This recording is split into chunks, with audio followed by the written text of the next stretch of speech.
Big question is, can anyone actually see this? One moment while I actually check. You go into my YouTube?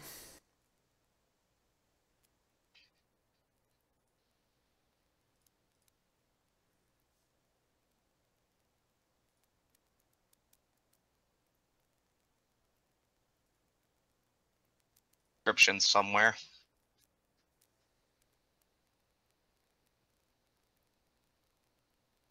Say again? Let's take a look-see.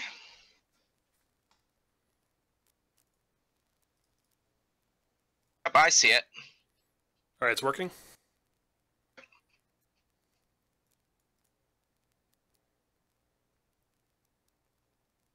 That reminds me, what the devil do I call you on here? You mean here? Just refer to me as Nag and Emerald, or as said, it's more or less just my DA moniker. Oh yeah, I'm aware. I wasn't sure what you preferred in this situation. So you can see me goofing around at the menu and everything, right?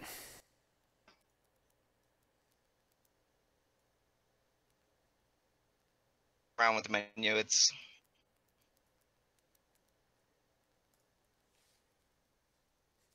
I just want to make sure this thing actually works. But that's the case with almost every single live stream. The first few minutes are just kind of a bumbling about. Oh yeah, it's quite a link the live stream and say that we're here helping with you explain Tomb King's lore and all that. If I can get anyone from my side of the pond.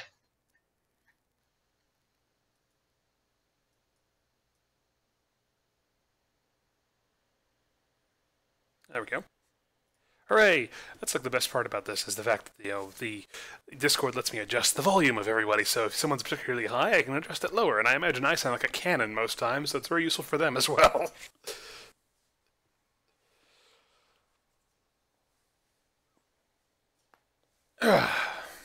Your side of the pond. I thought you were over in like, aren't you on like the other end of the U.S.? I was talking about DeviantArt, not actual real life geography.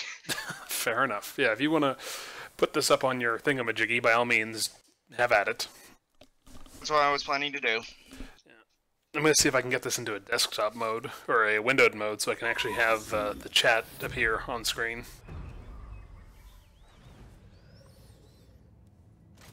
Yeah. Lovely, lovely.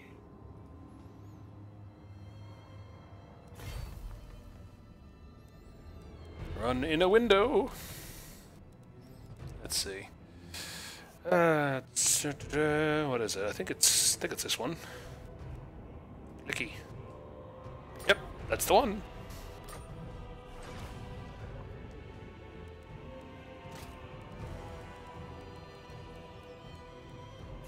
Let's see. Make it a little bigger. Oh, that's the weird one.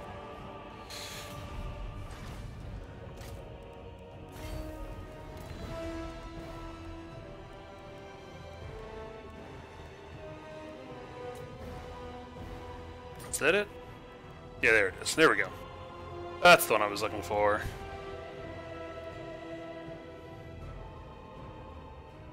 Oh, calm down, Warhammer. You're not going to have a heart attack. Believe me, it just might. I mean, it was about to have a heart attack on my camera. Or my computer. See.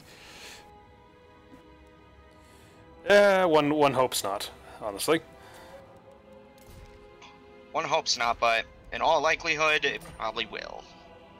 They need to have a better setting, one that actually encompasses the whole screen, but also lets you have this open space on the side. Oh well. Alright, time to get this thing cooking. Pop out. Alright, Alright, so let me see if you got anything up on your DA. See if people will flock to that as well. Yeah, I just gotta remember how to link this. Why does it say live stream is offline? The YouTube link. What, up here? I believe that's what you do. Can you actually see the chat right now? Or see the live stream right now? Yeah, I can still see it. Okay, because YouTube's telling me it's offline. It's saying the same thing for me too, but You can see the game and everything? I can see the game. I can see what you're doing there. Okay. Albeit, as said, it's a little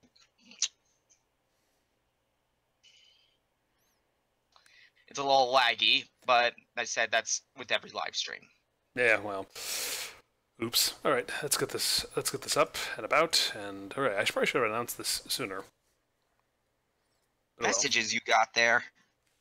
I have messages?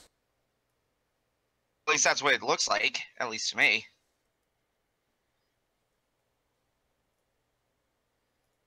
There, I followed my own link. Haha! Got there. I have messages? Okay, this is working. Hooray. I have under 700, that's not that much. Wish I could get over 100 in a single day. I used to when I had a few old picks for my Overlord stuff back in the day, but that number's kind of declined. Well, keep in mind, most of that's things I'm watching. Ooh, that's right. Yeah, Fair enough. my actual messages right now are only 11, and most of those are people tagging me. Or people responding to me for requests where I say, hey, I'd like to do a story based on your artwork. Alright, so new campaign. Off we go. I guess we will try Eye of the Vortex, because that sounded interesting. I am Tyrion. Oh, yay. You know, I actually started a campaign as High Elves specifically, because I've been wanting to play them for a while. They felt very Roman Empire-esque, so I wanted to give them a shot, and I'm having a lot of fun clubbing the shit out of other High Elves. To be honest, High Elves are probably one of my favorites, but I actually prefer Drukhai more than I prefer the Astur. I'm actually the next game I do, I'm gonna play as either him or his mother, and give him a shot. So, specifically because I want to have a Hydra. I want a Hydra. I like Hydras. Okay, so... Fantastic, but... So, with the Tomb Kings DLC, you get 4 lords, at least the 4 major ones that were on tabletop. Cetra, Yep. the Imperishable, King of Kings, King of Khemri, whatever you want to call him. Hatep of Nehekara's ancient mortuary cult. High Queen Khalida of the Court of Liberas, Right?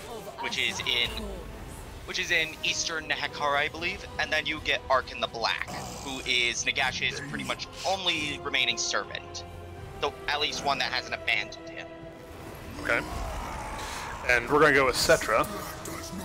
I think he gets a big kitty. Yes, he does. He gets a big kitty. Yeah. Alright. Shall we? Yes, we shall. While we're waiting for this fiendish contraption to scroll up, who the devil's Cetra? Imperishable is the... So let me just open up Cetra's page real quick, because as said, I knew I was going to forget something. Take a look. That's Harold Neckhaf. Even civilizations cannot stand against it. Oh, there's an opening video. This will be fun. Oh, the opening video is one of my favorites. Beneath the dunes, Is this with the Dark Elves? awaiting discovery Oh, it's something else. by the brave. Oh, foolish.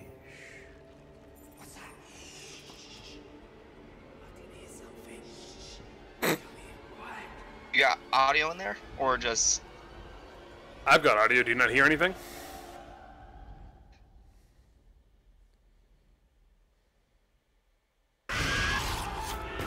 muted it. My bad. Oops. It's in order just to keep me from being confused because, you know, itself, flag. The living are not welcome in Nehekara. For this is the land of the dead. Ruled Scary by the skeletons. Doom Kings, where only Spooky, the scary Earth skeletons. It's down your spine. Hey, Hayden. Welcome aboard. In life, they were tired. Hello. Now cursed Coming with just undead. at the jump scare. That's They great. crave Yeah, right as the skull pops out of the woodwork, like, blah! and none more so than Cetra, the imperishable. Oh, I asked the question and it's answered. What do you know? How convenient. Eternity. It's a very basic explanation on Cetra, to be honest, but it serves. Well, once this is over with, you can tell me who the hell Cetra is. Their kingdoms as Explain it. decayed as Once, their bodies. The glory of Khemri lost, forgotten. You know, I love I love this whole like Egyptian aesthetic they have going. It's quite fascinating. Favorite aesthetics in the entire Warhammer franchise, to be honest. That, and I would actually say the Asur and Drukgyr. But does not wake. A vessel of untold power. Ah, yes, the twin-tailed awaiting comet. a new master. It hasn't hit Mordheim yet. Oh well. Flame sealed. Yeah, it has. By the time that happens, which is around 2520 IC, which is when the game takes place, the comet that struck Mordheim is already hit. Into the catacombs. But so when does this game take place? Discovering Place an obelisk right before the end inscribed with times, I believe. hieroglyphs. Okay. At least that's what's Ruled as at least the that's what's desert supposed to be. gods. But of course, end times is content that I would prefer to forget ever happened. A lot of people seem to hate the end times. I know nothing about it, so I can't say. Well, they hate it for very good reason. In fact, it was because A, Games Workshop killed off many of their characters, simplified the rules of simplified already existing rules, and destroyed entire civilizations. And in the end, Oh, so the end times are essentially the Yuuzhan Vong War of Warhammer. in a way, yes, except they aren't nearly. Except it wasn't nearly as good written. Time has Yeah. seen the books. Because I know a lot of Legends fans, even people who hate the new material, hate the Yuuzhan Vong even more. For all desire the Black Pyramid. Tom Vong represent exactly what Chaos represents in Warhammer. They represent the inevitability of the demise of the universe. To war. I honestly adored them, and I thought they were the fact that they were willing to kill off main characters and destroy well-known planets entirely was rather fascinating. It's not something that a well-established Personally, trend. I mean, it was doing that before Game of Thrones pulled it off. as said, killing off main characters is fine, but it has to be done sparingly and with a reason behind it. Which they did. Every main character death in that series, whether it was Chewbacca or Allegra Saklai, had a reason behind it. There was a reason behind each one. I mean, it was well established in the storyline what that reasoning was. I mean, I understand people didn't like their main characters getting killed off. Like, no, you bastards! But I loved the fact that there was an actual legitimate threat to characters. You weren't sure who might survive this war or not. That's something I really enjoyed about it. End Times did the same thing, but it did it in a way that made absolutely no sense. They killed off at first they were just killing off characters to resurrect Nagash because, well, Nagash is one of the most powerful people in the Warhammer world. I would argue more powerful than Teclis of the Asur, who literally banishes Chaos armies with a snap of his fingers. Wait, so is Nagash back now because of the end times? Nagash? No. In End Times, he was resurrected by Manfred von Karstein and Arkin the Black. Okay. After they sacrificed the Bretonnian Fey Enchantress, the Asur Everchild, and Volkmar the Grim of the Empire. Oh God, that's a lot of big names killed off. That's the big names. But yeah, Hayden, I know a lot of people like that too. They disregard the EU because of the Vong. I adored the Vong. I thought they were wonderful. And one of the things I really hated about the Disney takeover was the stopping of the storyline. They had this wonderful storyline that they started at the time of the Yuuzhan Vong War, just the books leading up to it, and progressing towards the Legacy comics. And those two storylines were marching towards each other gradually. And I really wanted to see the conclusion of that. But unfortunately, Disney took over and it all got thrown out the window. Much.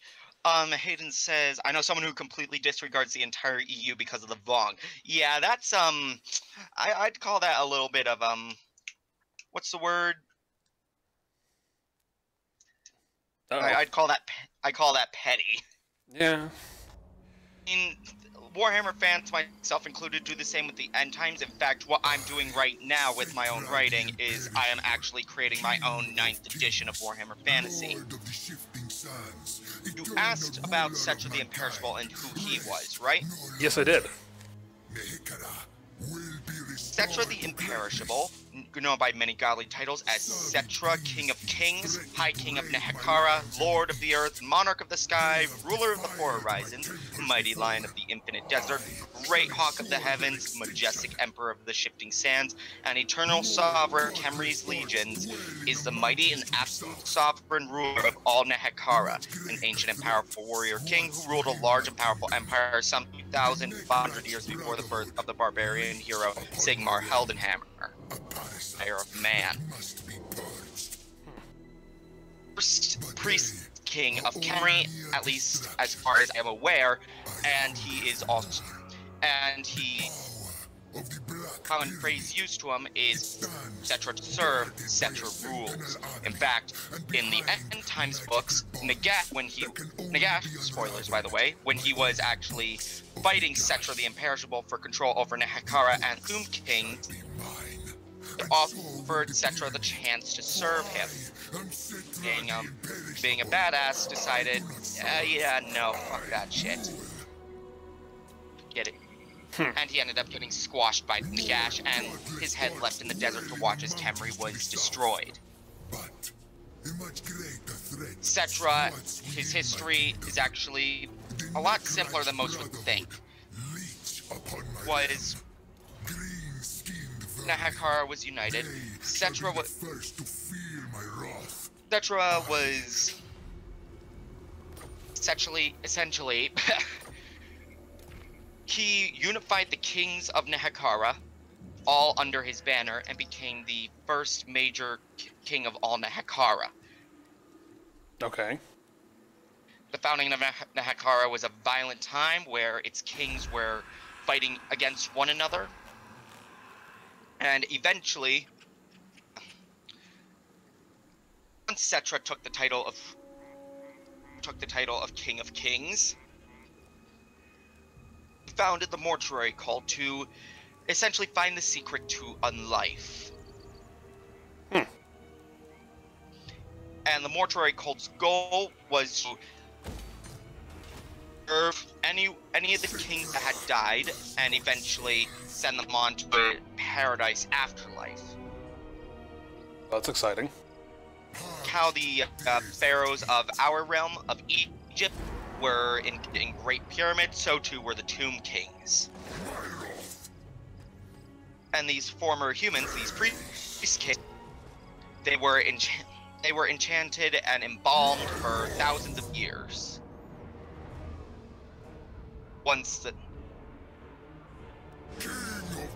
Far longer than any normal human because of the Mortuary Cult's attempts to preserve his life. Built a great pyramid in Khemri, greater than any of the other tombs the Tomb King had. Across the city of Khemri, you can see his pyramid towering above everything and everyone. I think it was even made out of gold, but I'm not entirely certain. Oh, Hayden asked a question, which you were probably better suited to answer than I am. See? So I felt that the vampire counts were weaker than the Skaven, and the Tomb Kings appear much like the counts. What sets them apart? Alright, so the Tomb Kings are set apart from the vampire counts by the fact that they actually still have a free will. Raise the dead and enslave them, and enslave their souls to their will.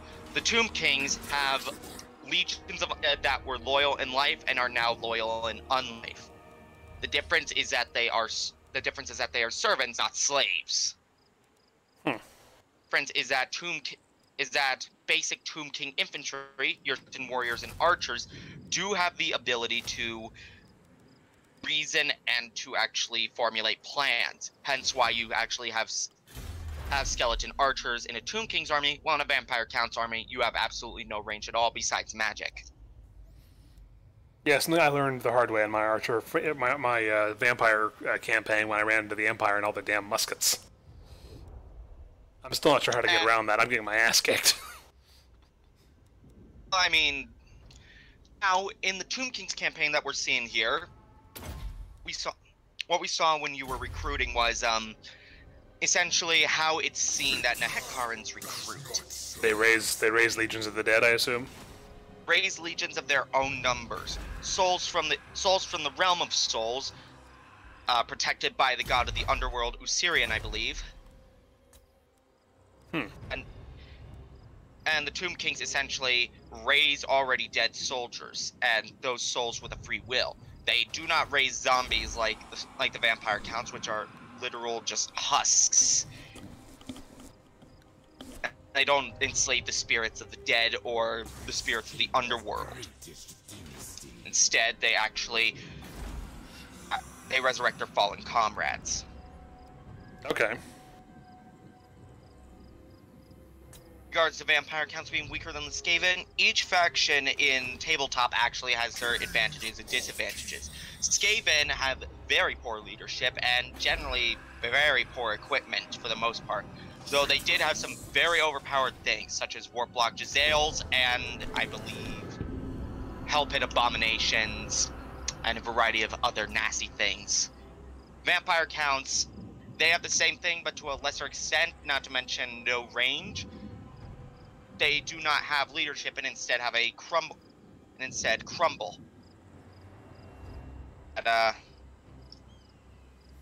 Skinks deal with a count army by themselves before the Saurus arrived. Well, Skinks are really good because they can actually outflank and outmaneuver pretty much most things, especially on tabletop, where they actually, I think, had like an 8-inch movement range, which was 2 inches more than your average soldier, which could move like 6 inches. That definitely makes them useful. Back to Settra and Nehekhara. Kara are quite literally intertwined. When Settra died, the kings of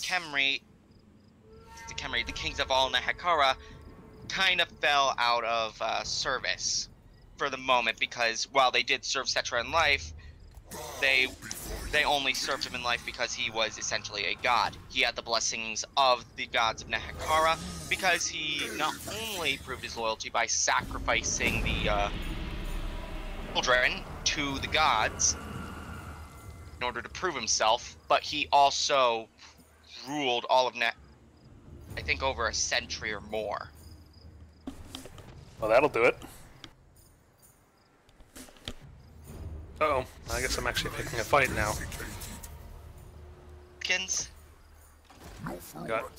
Yeah, I'm not liking these odds. You get them real quick. As said, it's taking a bit to... It's lagging just a bit. Well, I got a stack of 10 enemies facing me, plus a town, so I'm kind of leery to face them. Because all I got is 9 units right now. If you go to recruit units, you'll find that it doesn't cost anything for you to actually recruit anything from Nehekhara, because as said, I'm aware. I realized that already when I clicked it. I'm not. I guess I'll have to fall back and recruit. Honestly. At the same time, it's a good opportunity to learn. Yeah.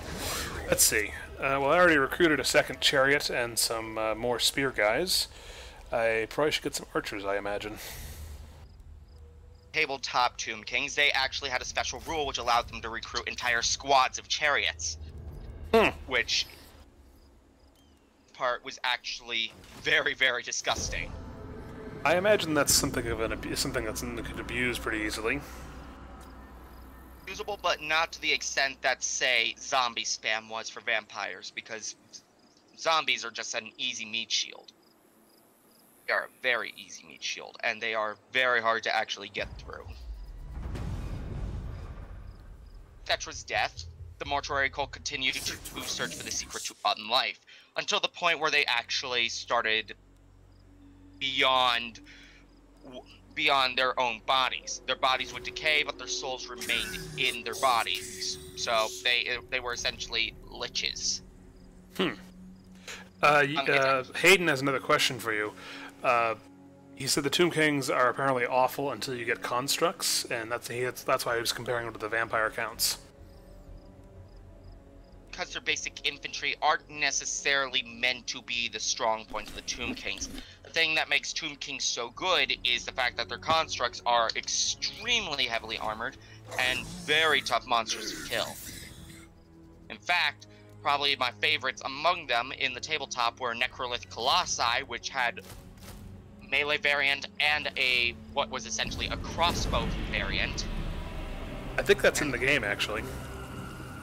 No, that is the Ushabti with great bows. Oh, okay. Are essentially Eagle Claw bolt throwers if they were, if they had only one shot and were in squads of 12. Now, constructs, they are going to be your main damage dealers. The whole point of a Tomb King skeleton force is mainly to hold back a line. To ensure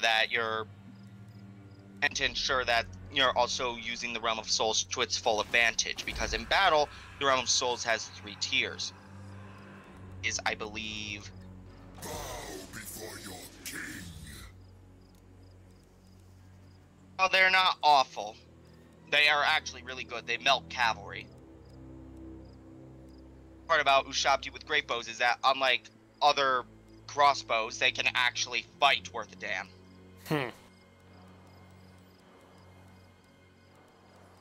I would actually say was a little underpowered, but that said, I am actually helping another friend to build a mod for Warhammer that fixes that. As well as the basic shot. Alright, let's see how I do, I guess. Well, I think you'll do fine. They're green skins. They aren't worth it. They aren't worth much. I'm gonna just recruit one last little group of guys before I reach the place next turn and see if they come out to play or just keep hanging out in their hole. Fair enough. Fair enough. Now for the Tomb Kings in the campaign, they actually do have a special rule called, or not special rule, they have a stance called Entombed Beneath the Sands. Ooh, they did come out to play. Hello. Alright. Ooh.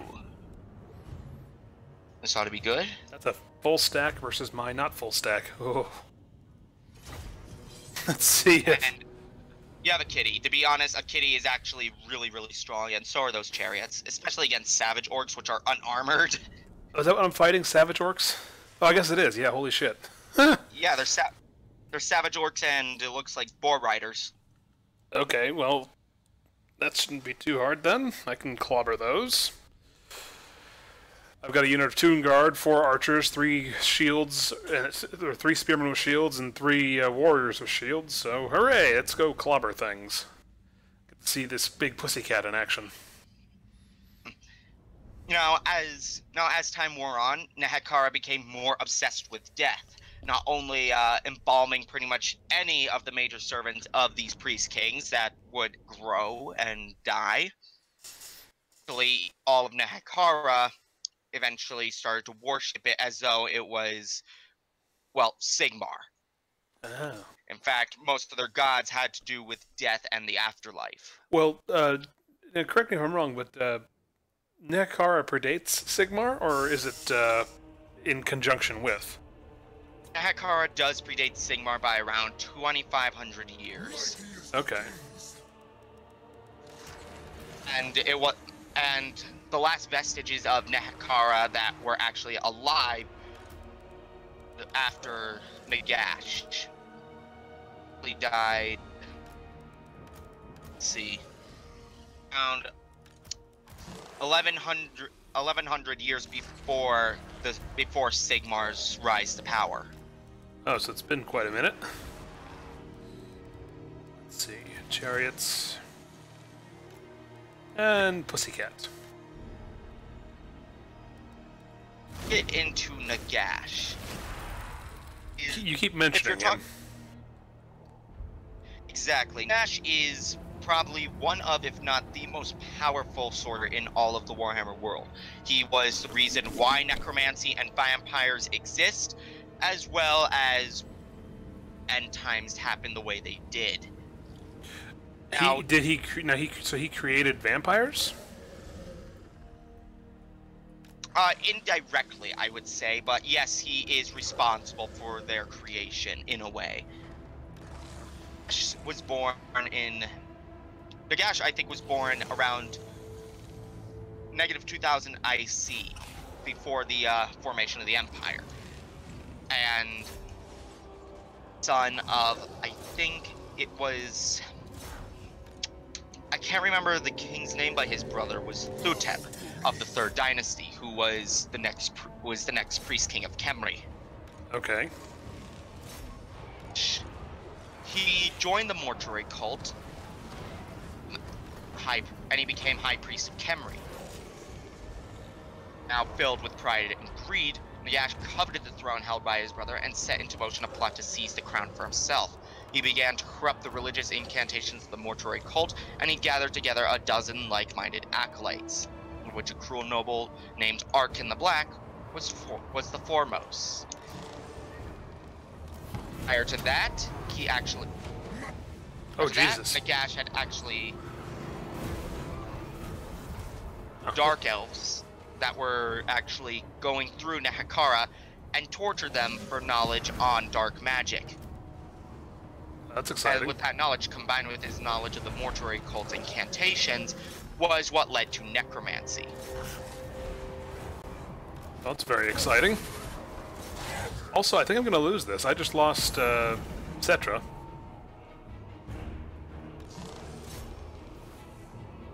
Just lost Cetra? Yeah, apparently he's not very good in combat. He's actually very good in melee combat, but was he like overwhelmed? Yeah, I guess my guys got overwhelmed there and got wiped out, and then he... Alright. Although I guess I've now got these guys to play with. I see that the Realm of Souls bar is at full, so you can actually summon Ushabti. Already did that. I already got them. They're in play right now. Hopefully they can kill these guys, and then, oh boy, here comes that thing. Where's my kitty? Good kitty. They have a lot of anti-injury, so they should help. Yeah, I'm bleeding units. I'm losing guys left and right here. Chariot. Well, hopefully you won't lose everything. And if you do, I think I'm going to, actually, including my kitty, which is unfortunate. 'Cause I can't build more kitties. we'll be able to at least kill maybe over 100. I'm not certain yet. It looks like that the battle is going very poorly, but it could change very easily. I doubt it. I'm not sure what happened here. Like, I got completely wiped out by savage orcs.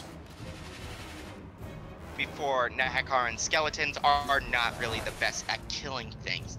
Your Tomb Guard are really good at it, but your basic skeletons and even Nehekara warriors, which are a tier 2 unit, are meh at it, if not... And that's the best I can actually give to them. Well, apparently, Tomb King should never fight orcs. Well, they did. In fact, Cetra became Priest King was because he actually dealt with a lot of greenskin incursions up north, and then kicked the asses of rebelling Tomb Kings. Yeah, apparently Cetra is not very good at that in this game. Just getting overwhelmed, as I could see. Yeah, well, like I said, it was a full stack versus my not full stack, and well, the only thing that seemed to do anything very well was the kitty, which I now am out of. So, yeah, I mean the kitty accounted for over half the kills I took. Well, that's still really good, though. To be honest, what? I think I just lost the game actually, because they're probably going to take my first settlement and my second settlement. First settlement, but probably not Khemri. Khemri's a tough nut to crack. It depends. I mean, how tough are its defenses? I suppose is the question. As far as I am aware, Khemri's defenses are actually really, really tough. We'll see. I mean, I was expecting to actually do a lot more damage than I did, and apparently, I think Hayden has the right of it. I think if I threw these guys against the lizardmen, they'd just gnaw on the bones and tear them apart. course would, but it's also about army composition. Lizardmen deal a lot in large units, and so bringing a lot of anti-large would actually help Tomb Kings quite a lot. In fact, probably the best example is through the use of Necrosphinxes and I believe Tomb Guard with halberds, etc., etc. Well, Them down for we'll see if we can recover from this disaster. I was hoping to at least cripple that army, but I didn't even manage that. You should be able to recover from it, at least from what I can see, because as I said, Tomb Kings have pretty much infinite recruitment. Yeah, but I don't have any more lords. He's falling back and gonna summon more guys. Okay, note to self: don't fuck with orcs. Leave the orcs alone. For now. Ash, before he actually got these acolytes together, he created necromancy. As said, dark elves for their knowledge in dark magic. Necromancy, he actually put all of his knowledge into 9 books that would later become known as the 9 Tomes of Nagash. These tomes would be spread far and wide across the Warhammer world, and to this day, 2 to 3 of them actually have known holders. One is Manfred von Karstein, another Ark in the Black, and I believe one is actually held either in the White Tower of Hoeth or in the vaults below Altdorf. When he got these dozen like-minded acolytes together, killed Thutep's bodyguards, his brothers, before entombing the young king alive within the Great Pyramid of his father. The next morning, blood still staining his hands, Nagash placed himself on the throne, and none dared confront him. That'll do it. His reign. Now, Nagash ruled for decades, if not centuries, in a reign of terror. And he began to build the Black Pyramid, which stood taller than even the gleaming White Pyramid of Khemri. And experimenting with necromancy, combining his mastery of dark magic with his knowledge of death from the mortuary cult, he committed his findings into 9 accursed books, which he would actually use one of them to create an elixir of life, and unlock the secret of eternal youth, and allowed Arkan, his trusted vizier, and other principal lieutenants to imbibe the elixir, granting them immortality and incredible strength. Able to recreate the potion themselves, they were little more than slaves to Nagash's sinister will.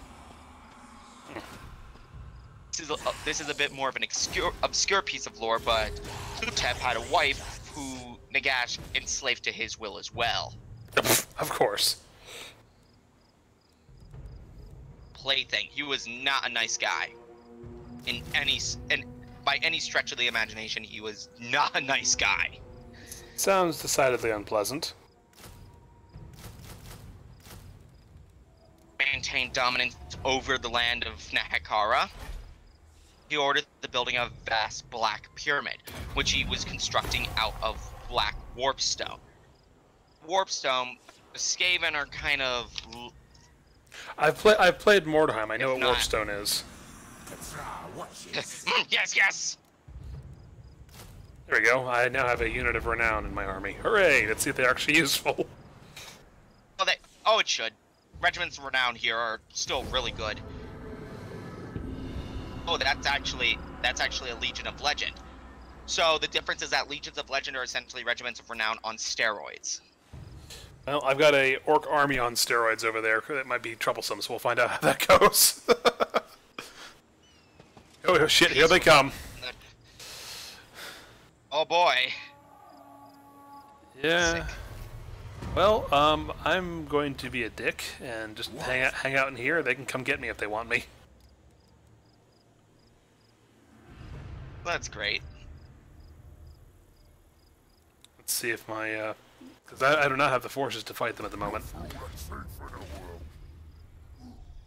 I was hoping to knock them out of the fight and go after this, but I should have gone after that. Alright, Hayden says their units don't cost a thing. Yes, we already established this. Is because the Tomb Kings actually are recruiting the souls of their long loyal subjects from the realm of souls, vibing them back within their mortal bodies, which have since rotted and decayed. You die a perfectly normal person, you wake up, and you're like, what the fuck happened to me? Oh boy, here we go. Most Nahakarans actually don't remember everything. In fact, it is stated that only those who are actually mummified actually remember who they were in life. Most Nahakaran citizens are more or less just, they were life with their king, and they weren't given a proper mummification. Well, I can, at the very least, I can use my flyers and possibly my chariots to deal with their archers, but I don't think I can... The flyers have death from above, which is actually a really good... Ooh, it's a choke point battle. Yes, it is, but I don't have enough melee units to hold that position. My kitty is dead, my Tomb Guard are dead, so there's nothing I have that can fight that position.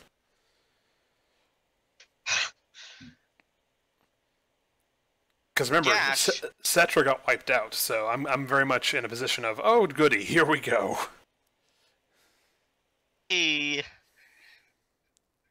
So, believing that the Black Pyramid was just another burial tomb, did not know that the Black Pyramid's purpose was essentially to channel the winds of magic to Nagash's every whim. His obsession and its construction quickly drained Khemri's resources, forcing the Necromancer to wage war and capture building material to replenish his workforce. Quantities of gold and slaves from other cities to be sent in tribute to Khemri.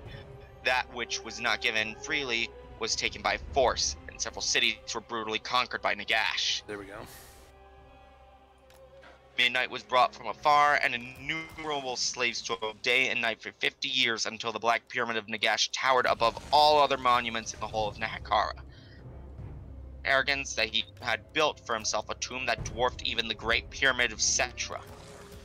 The broken corpses of countless slaves were built into its foundations, mystic sigils of power were woven into the Black Pyramid's walls.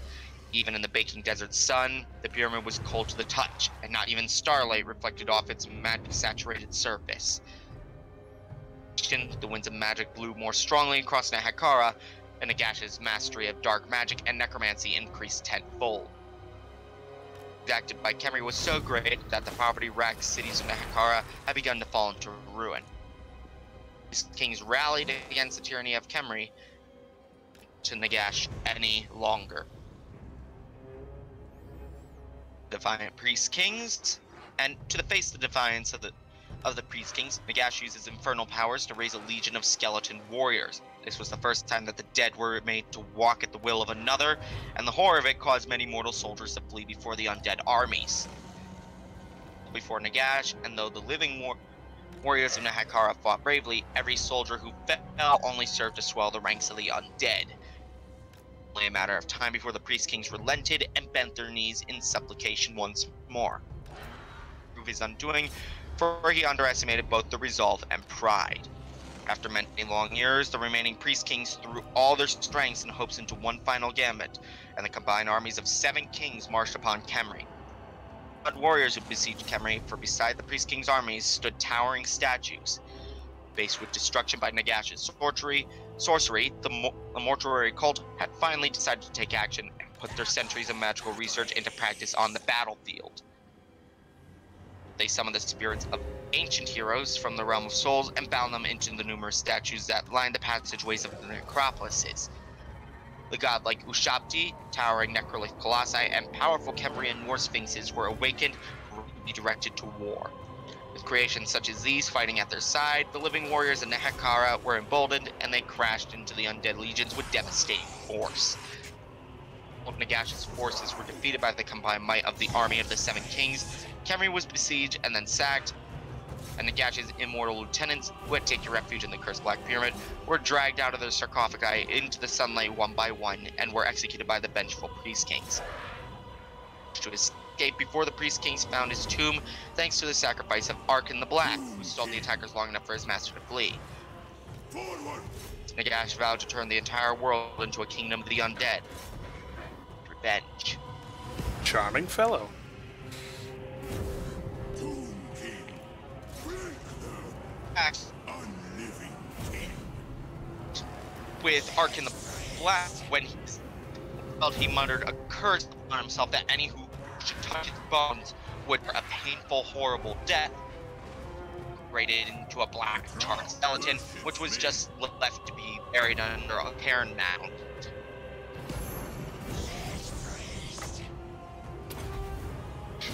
When he traveled north, actually went to Cripple Peak, a mountain in the World's Edge Mountain, named for its immense warpstone deposits.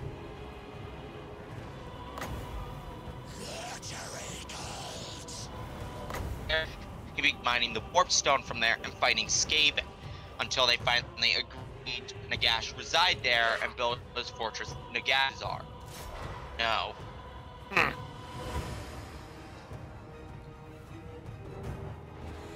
regards to Nehekara after him, Carry on, Lord. had various dynasties of priest kings that had, well, they were just kind of rebuilding the Hekara. That's about all there was to it. And it would and in the end, it was said that the books of Nagash were burned at pyres, along with many other facets that the arch necromancer had.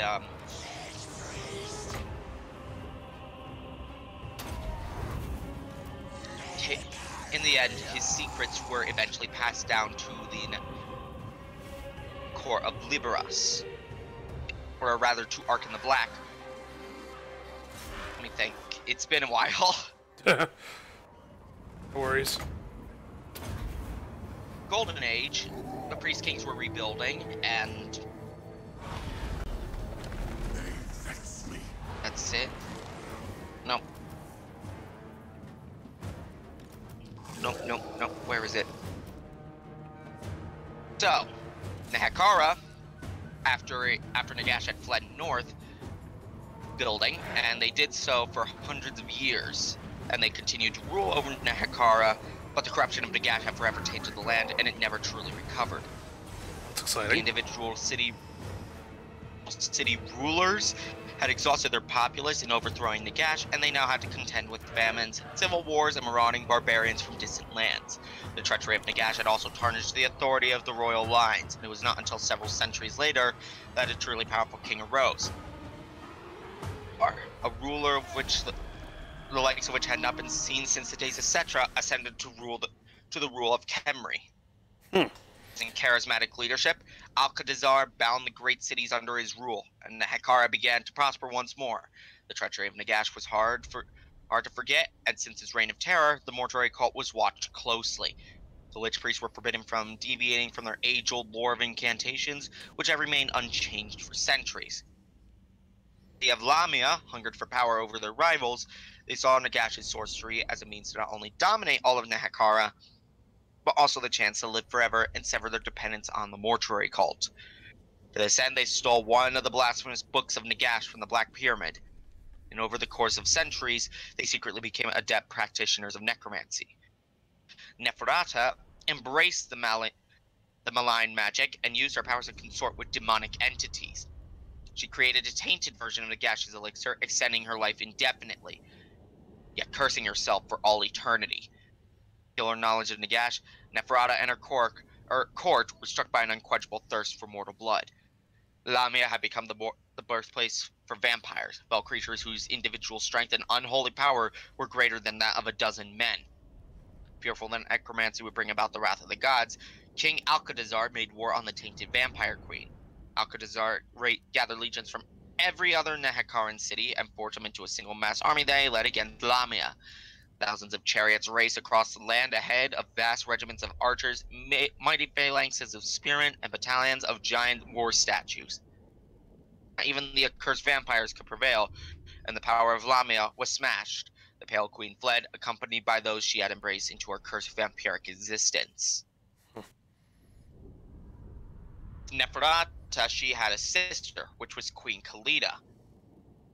on it, but in the end, they, I believe, dueled, and Neferata attempted to give her the blood kiss, which is essentially Warhammer's version of saying, "Hey, you're gonna become a vampire now." In desperation, as she choked and died on the ground, Ida prayed to the Asp goddess Asef to her and to save her from damnation. Asef obliged, and she died. Still, in the end, she was purged of vampiric curse. She would not rise to become a vampire, but instead become an agent for the Asp goddess Asef, along with the entire court of Liberos.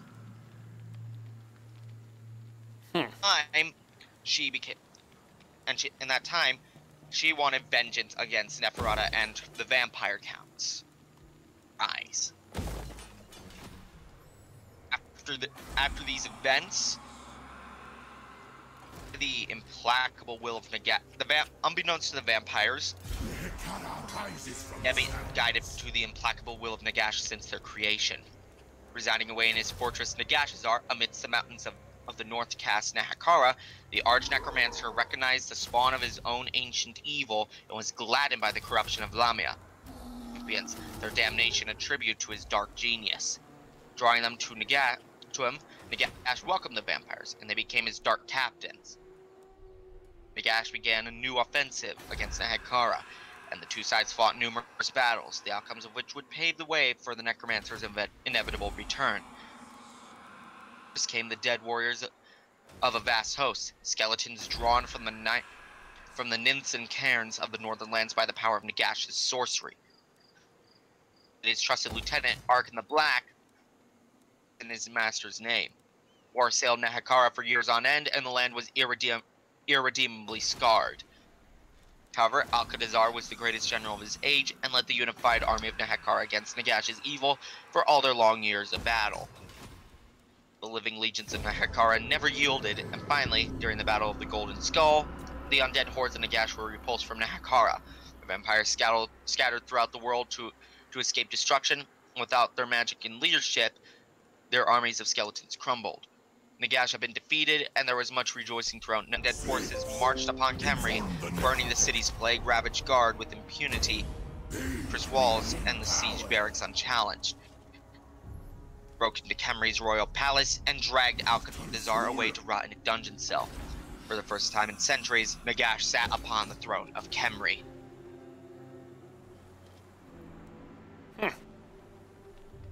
That sounds kind of nuts. Is the stream still working? I got an error message just now. Oh, it's still working, at least for me. Okay.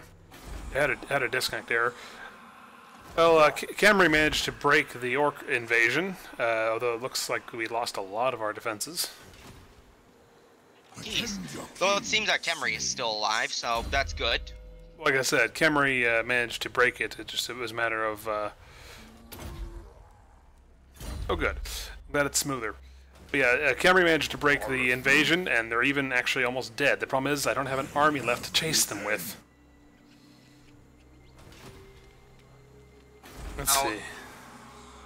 Now, after Nagash took the throne of Khemri, he did not linger there for long. Filled with insane visions of power, he returned to Nagashazar and began to cast the greatest and most terrifying spell ever conceived.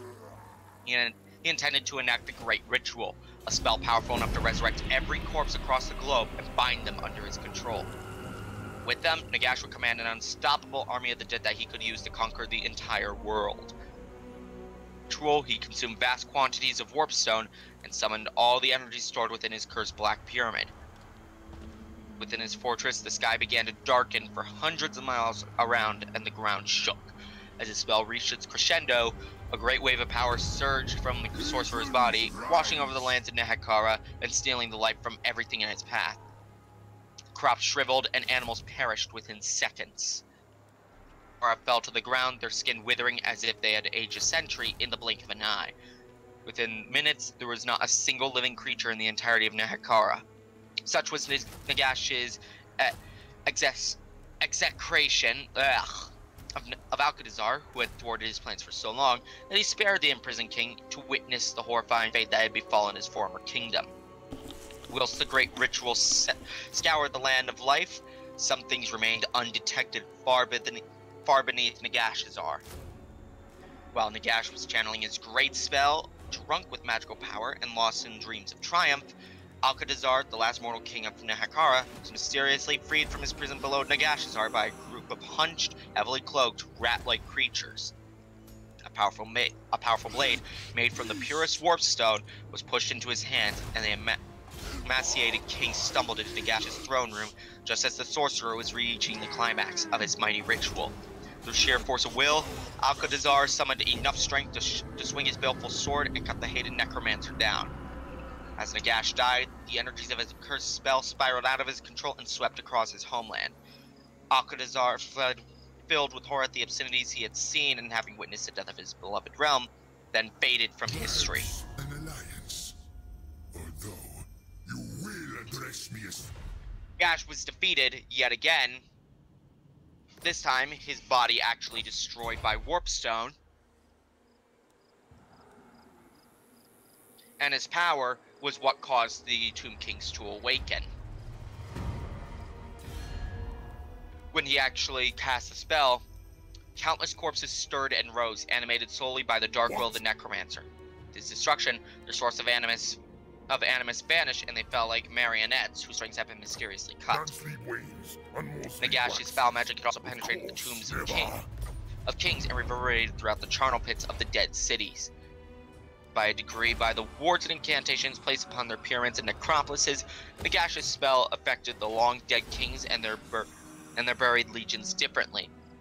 After centuries of entombment, the stiffened corpses of monarchs and heroes awoke. The mummified kings awoke from their resting places. Legions of skeleton warriors burst from their sand-filled tomb pits, ready to do their liege's bidding. Due to the incantations and preservation performed on their embalmed bodies, the Tomb Kings awoke from their long journey through the realm of souls with their memories and faculties intact. In horror, where the ancient kings had been promised eternal life in a paradise where they would rule supreme, instead awoke to find themselves clad in desiccated flesh and rotten vestments.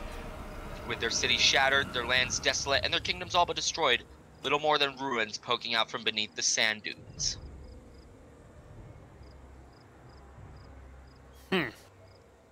That's certainly morose. It explains what happened to everybody. Nagash was the sole reason why Nehekhara is as it is. It is the reason why the land is now referred to as the Land of the Dead. Yeah, I can understand that. Who just declared war on me? Where the hell are they? Probably somewhere out of your reach.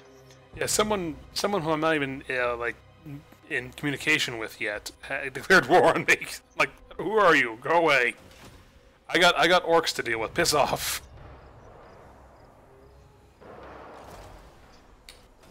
Now, as time dawned on, the Tomb Kings fought against each other for supremacy over a dead land.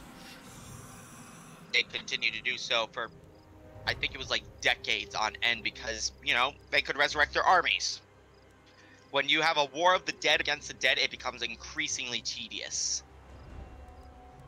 Grand Hierophant Khatep of the Mortuary Cult roused Settra, whose pyramid had been given extremely strong enchantments that protected him from Nagash's spell. Tep actually awoke him by breaking the wards and allowing the magics of Nagash and the Black Pyramid to seep in. Awoke, he was pissed beyond belief.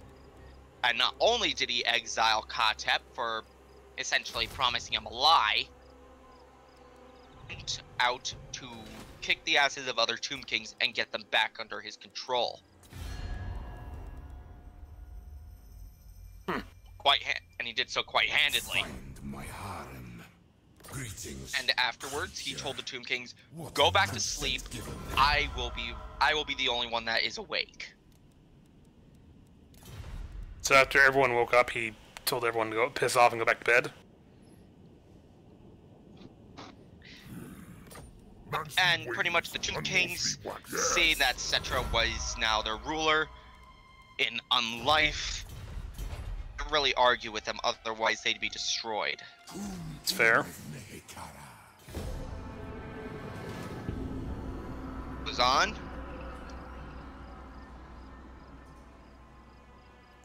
Begins to. Yeah, Hayden, my dwarf campaign in the other in the first game is having that problem. I've got I got 3 dwarf stacks chasing around 2 orc stacks, and they're running around destroying all my settlements. It's kind of a pain in the ass. Wogs are scary. Wogs are absolutely terrifying. Oh good, I finally finished that stupid mission. I remember back in a Dark Elf campaign when I was actually invading Ulthuan, that had decided to come up and try to fuck me while most of my forces were out on Ulthuan. Yeah.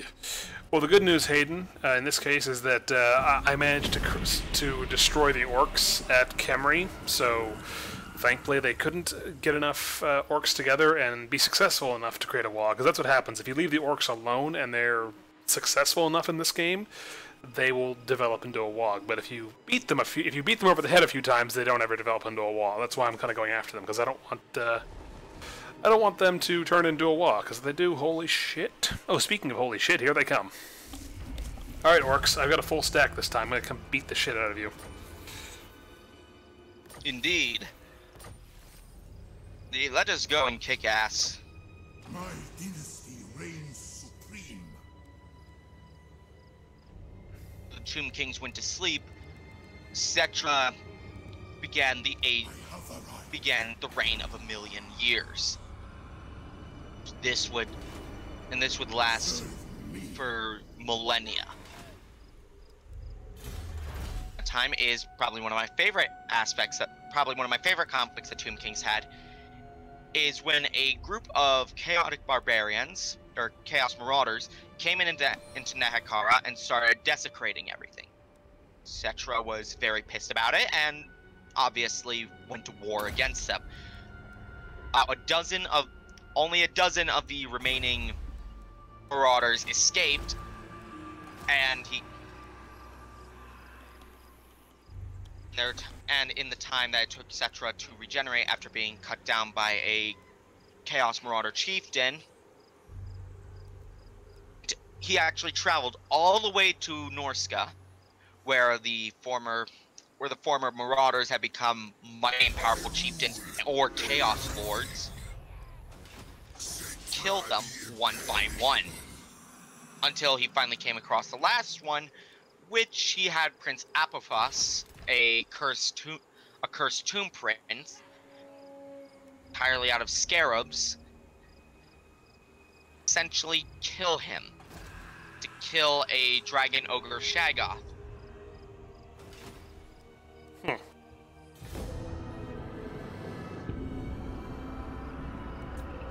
As time went on again, eventually it comes down to the end times, where, as said, Gash was resurrected and a war between the Tomb Kings and Nagash began as he tried to reclaim Nehekhara for himself.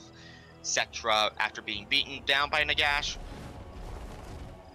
Nagash first, he actually killed the god of the underworld, Usirian, because the war was just that, yes, to give Cetra the chance to rule by his side, essentially serve him. Cetra declined because Cetra rules. And Nagash, he just ended up,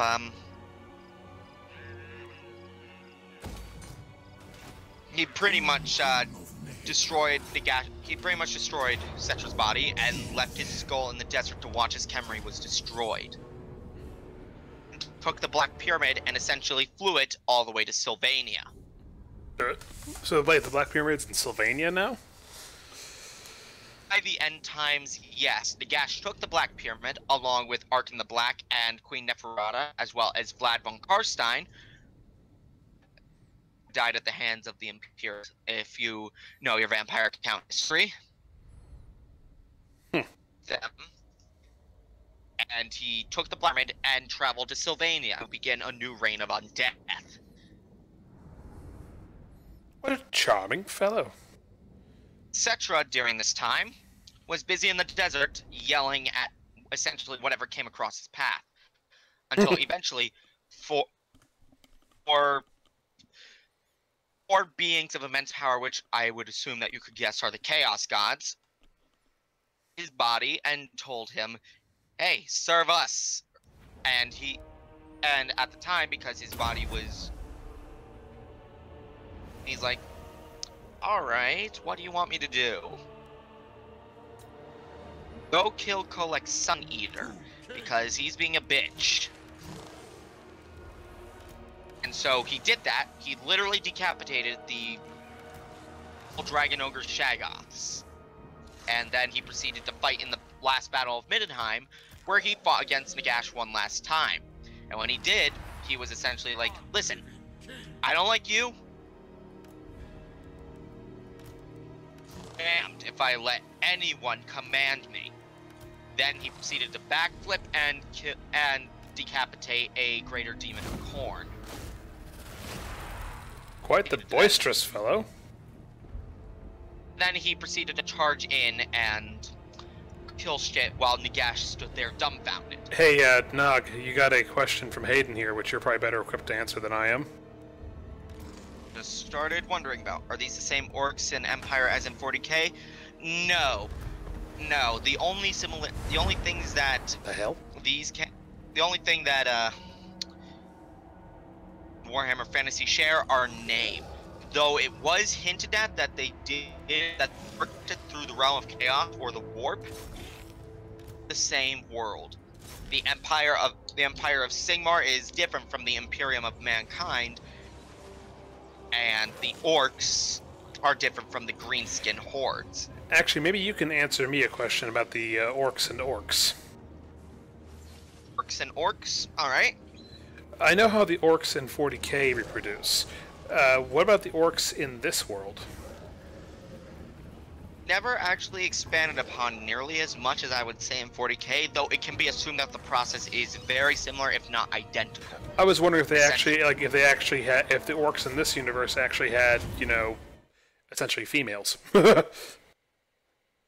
No, though they do have various subbreeds, including goblins, snotlings, squigs, which were also in 40k, though goblins to a lesser extent, and black orcs.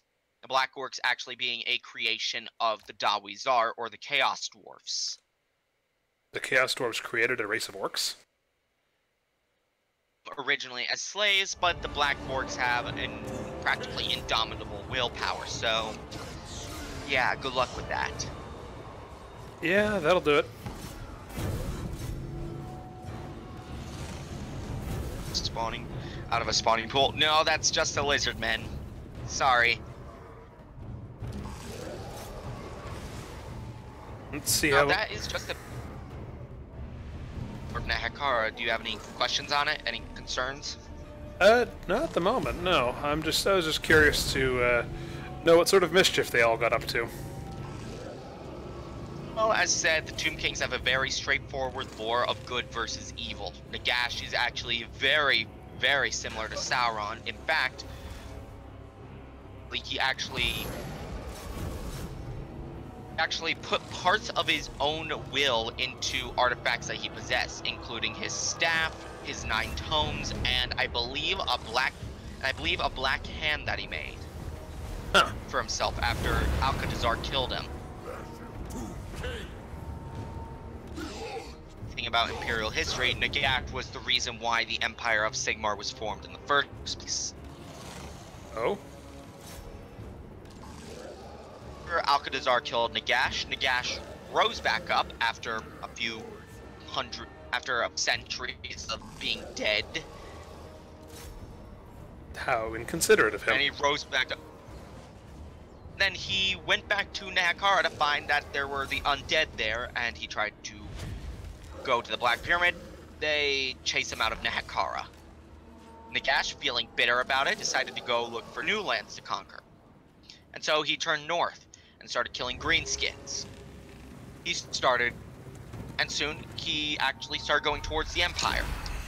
The Empire at that time had been formed by Sigmar after he united the barbarian tribes of man,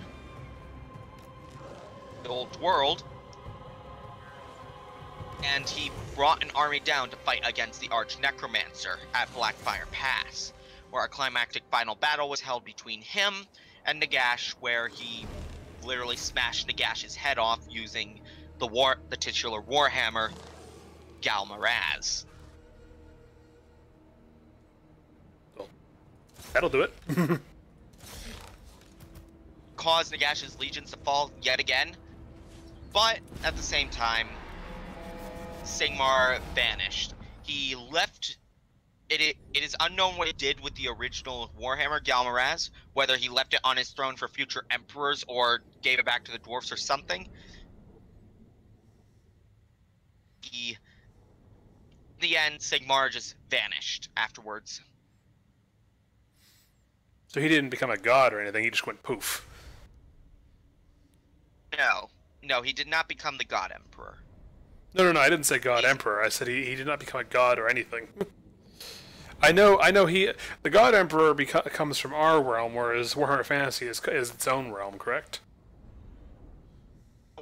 I believe so, yes. So, it's kind of hard to tell what happened to him because no one exactly knows. Though in End Times it is stated that he is a god. The Empire, he is revered as such, along with the god Ulrich. Or not the god Ulrich, but another barbarian king that he took named Ulrich, who also became a god, particularly from Middenland. Okay. Knows what happened to Sigmar. He just in my attempts to write a Warhammer Fantasy 9th edition, I have explained this a little more in detail. Why his reverence gives the Empire so much power. I actually find it quite interesting, if not outright ironic.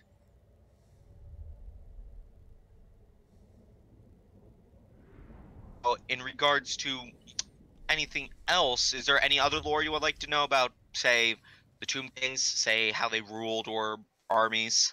Well, you mentioned Settra is now working. It worked very briefly for for Chaos. But all in all, I doubt was legitimately loyal to Chaos. He was only doing it so he could have a body and get to Nagash. The desert gods bless me. Fair enough. At least that's how I saw it. My dynasty reigns supreme. Certainly a fair thing to assume. That I want to smash these bastards before they get across the border. Just worried about these assholes. Let's see. Are you still recruiting? You're not recruiting anybody. Why aren't you recruiting anybody? Ah. One.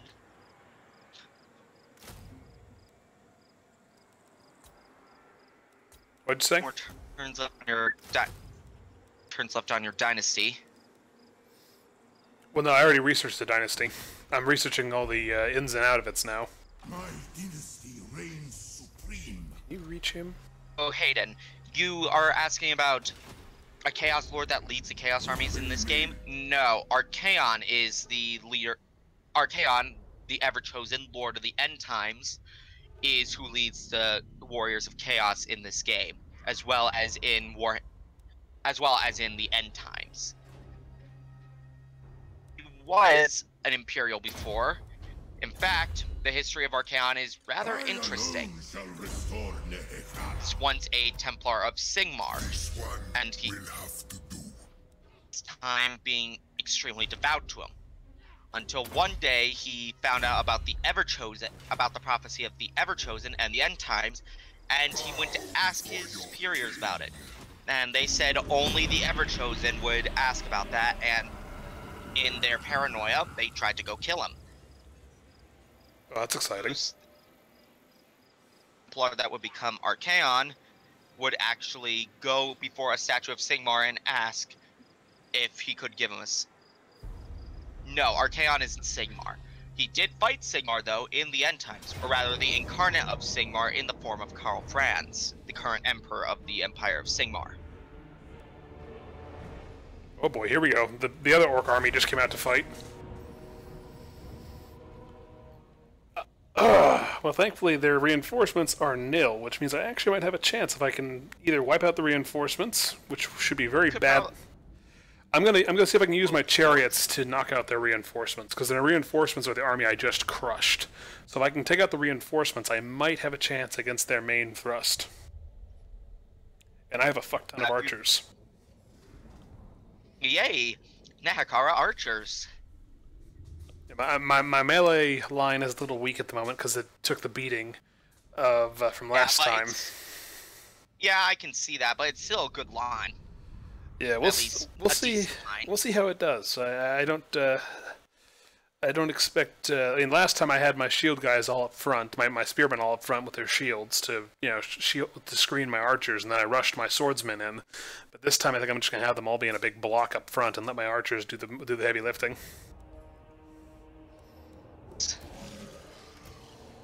Because otherwise, I might not have enough infantry units to fight later on.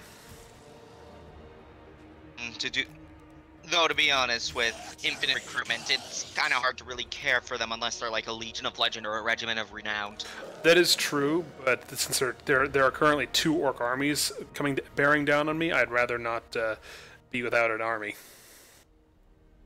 I would hope not. Oh my so God. Chariots over here. Alright, start deployment, start the battle. Chariots, get your asses up here. Oh, shit, hello. That's not good. Chariots, run away! Boy. Okay, Vanguard deployment or something? Redeploy, what? Is there like a Vanguard deployment or something? I couldn't see. I don't have anything to Vanguard deploy in this army, unfortunately. But apparently... in fact, I think the only thing that the Tomb can actually Vanguard deploy is the not the chariots, the Tomb Scorpion. No, they have a snake cavalry construct thing that can... Oh, shit, they're doing it. They're falling back to regroup with the reinforcements. Shit! I was hoping to avoid that. Well, you might have to close the distance then with your chariots, attack them from the rear. Yeah, I wonder if I can pick off a unit or two. Be able to. I mean, they are full stacks. Well, it's I'm facing 2 partial stacks with my almost full stack. Are they stopping? They are stopping. Come on, provoke them. Get them out here. Have them come play with us. Yes. Player, I wish I could have actually played with you, man. I really do, but if you don't know, Hayden, I would have if it weren't for the fact that my current computer is a toaster. Here come the reinforcements. Crap! That's what I was hoping to avoid. Oh well. Oh, we can. They're low in numbers, so their leadership is probably a little lower as well. You'll probably be able to actually make them flee with just the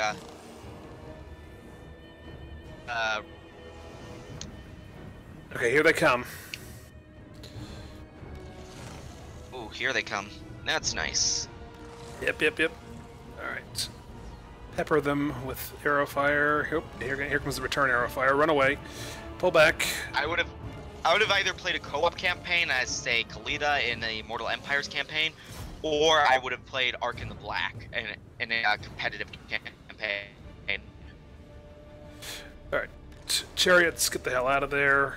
You guys keep running before you get picked apart. You guys kill that unit of archers, because fuck them. Oh look, their guys are all chasing me around the rock. Aha! Ring around the rosy, pocket full of posies, ashes, ashes, we all fall down. And my guys are getting back up. Theirs aren't. Come on, guys, by all means, split your forces. Please do. Twits?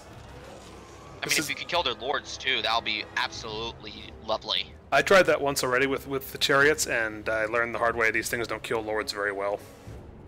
Alright, chariots, get out of there. They can knock them down very easily, but they are mainly good for a good charge bonus instead of it. Speaking of lords, one of their lords is chasing my chariot archers. That's odd.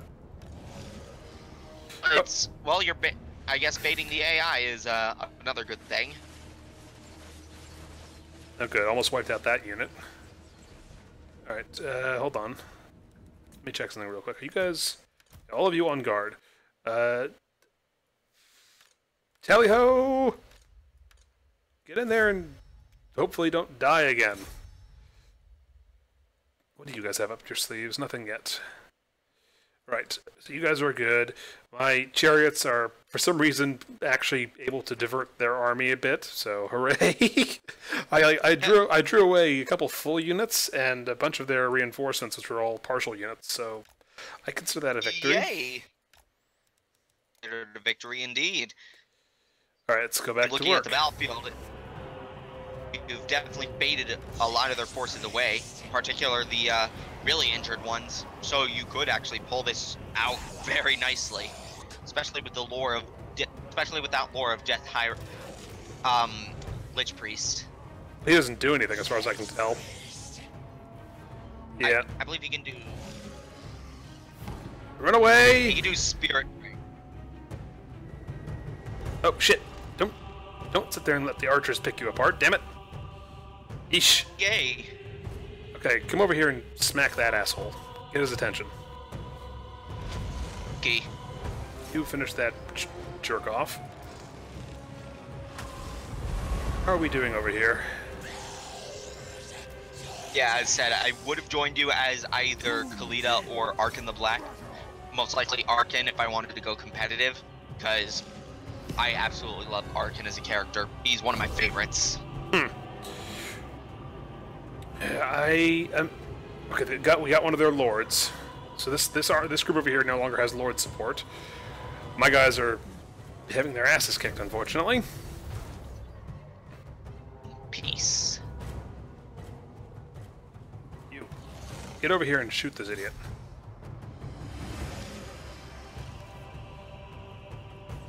I'm aware a unit has been wiped out. Multiple units have been wiped out at this point. What's your point? Archers, I think it's... keep doing your Oh, thing. Oh, one of the enemy lords is dead. Yep, I got the bastard.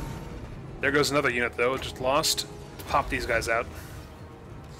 That's fantastic. Well, you'll have the entire Realm of Souls then, and hopefully the regeneration will be enough.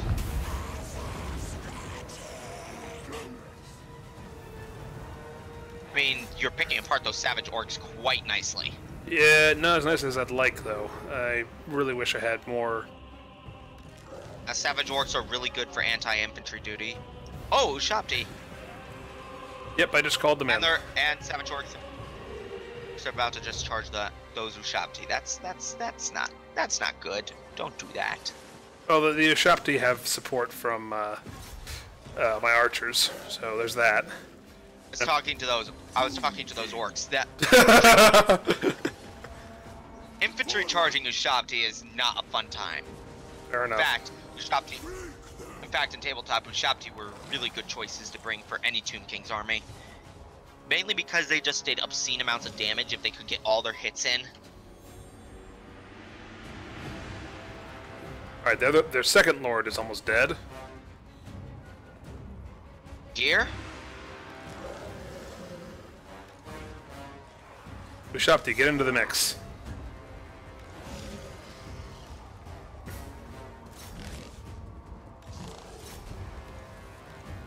Almost said once he goes, the entire army is about... I think the entire army will start shattering. Yeah, okay. Second lord is down. Time to bring this around and get this under control. Archers, line up there. Yeah, there we go. There we go. There you go. That should cause a leadership failure. Oh, yep, I'm watching the balance bar to start tipping way into your favor. Okay, wiped that asshole back.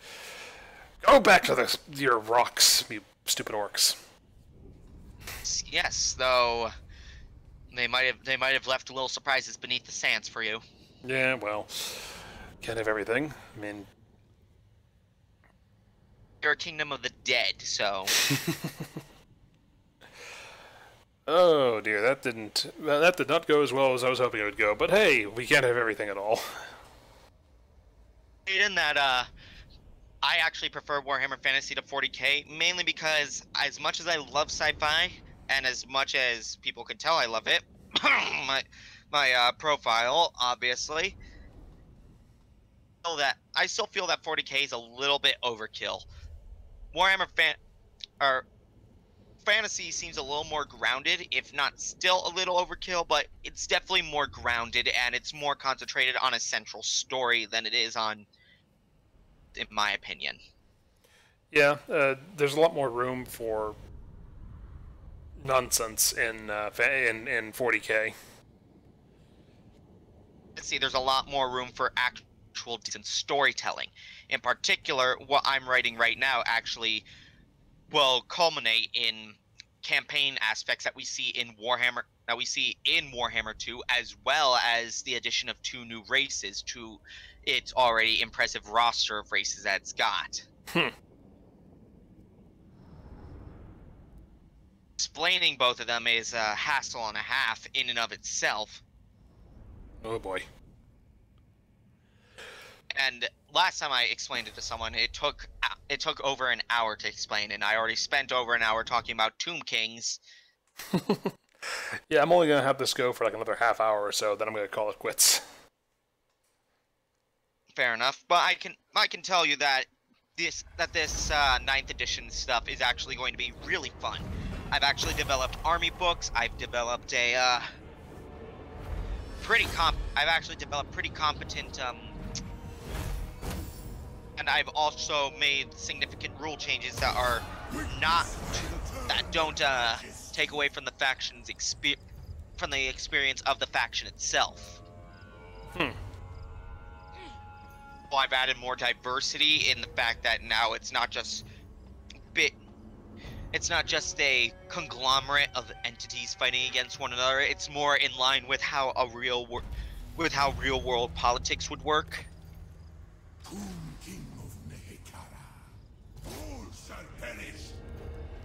Well, it's time for me to go loot, I think. Oh, indeed.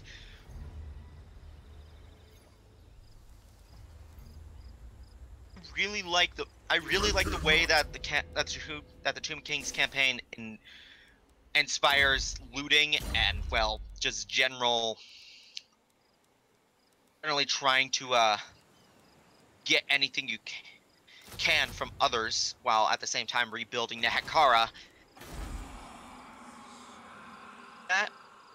But I feel it could have been done a little bit better. Decimus Via says hi. Hello, Decimus. How are you? Hey, how you doing? Oh, yeah, okay, that was exciting. That's now that we've handled that bit of nonsense. Okay, If you ask me. So loving getting beaten down by orcs. Yeah, I'm very glad that's over with. That was getting aggravating. Imagine. I mean, I've experienced campaigns like that before with the vampire counts, and at times even with dark elves. In fact, a campaign I was doing with another friend of mine, I ended up getting Skaven rebellions going on every 5 minutes. Ooh, that sounds unpleasant. It was extremely unpleasant. I couldn't get anywhere to conquer anyone. Well, I'm going to try and take this other settlement here that is currently in ruins, rebuild it, and then I'm going to turn around. Oh, you could have actually recruited that Necrotect and embedded him in your army and used the gotten a right that gives you the Necrotect of Petra, which actually upgrades settlements to tier 3 as soon as they colonize it. Yeah, but I didn't know that, did I? But at the same time, the rights are definitely really lore-friendly for the Tomb Kings here. In fact, one of my favorites is actually the one where it actually causes a sandstorm to engulf all of your territories and cause attrition for any and all enemies in your sandstorm vicinity. That sounds exciting. And it helps in fighting against lots of armies that are coming to... lots of armies that are coming. That's...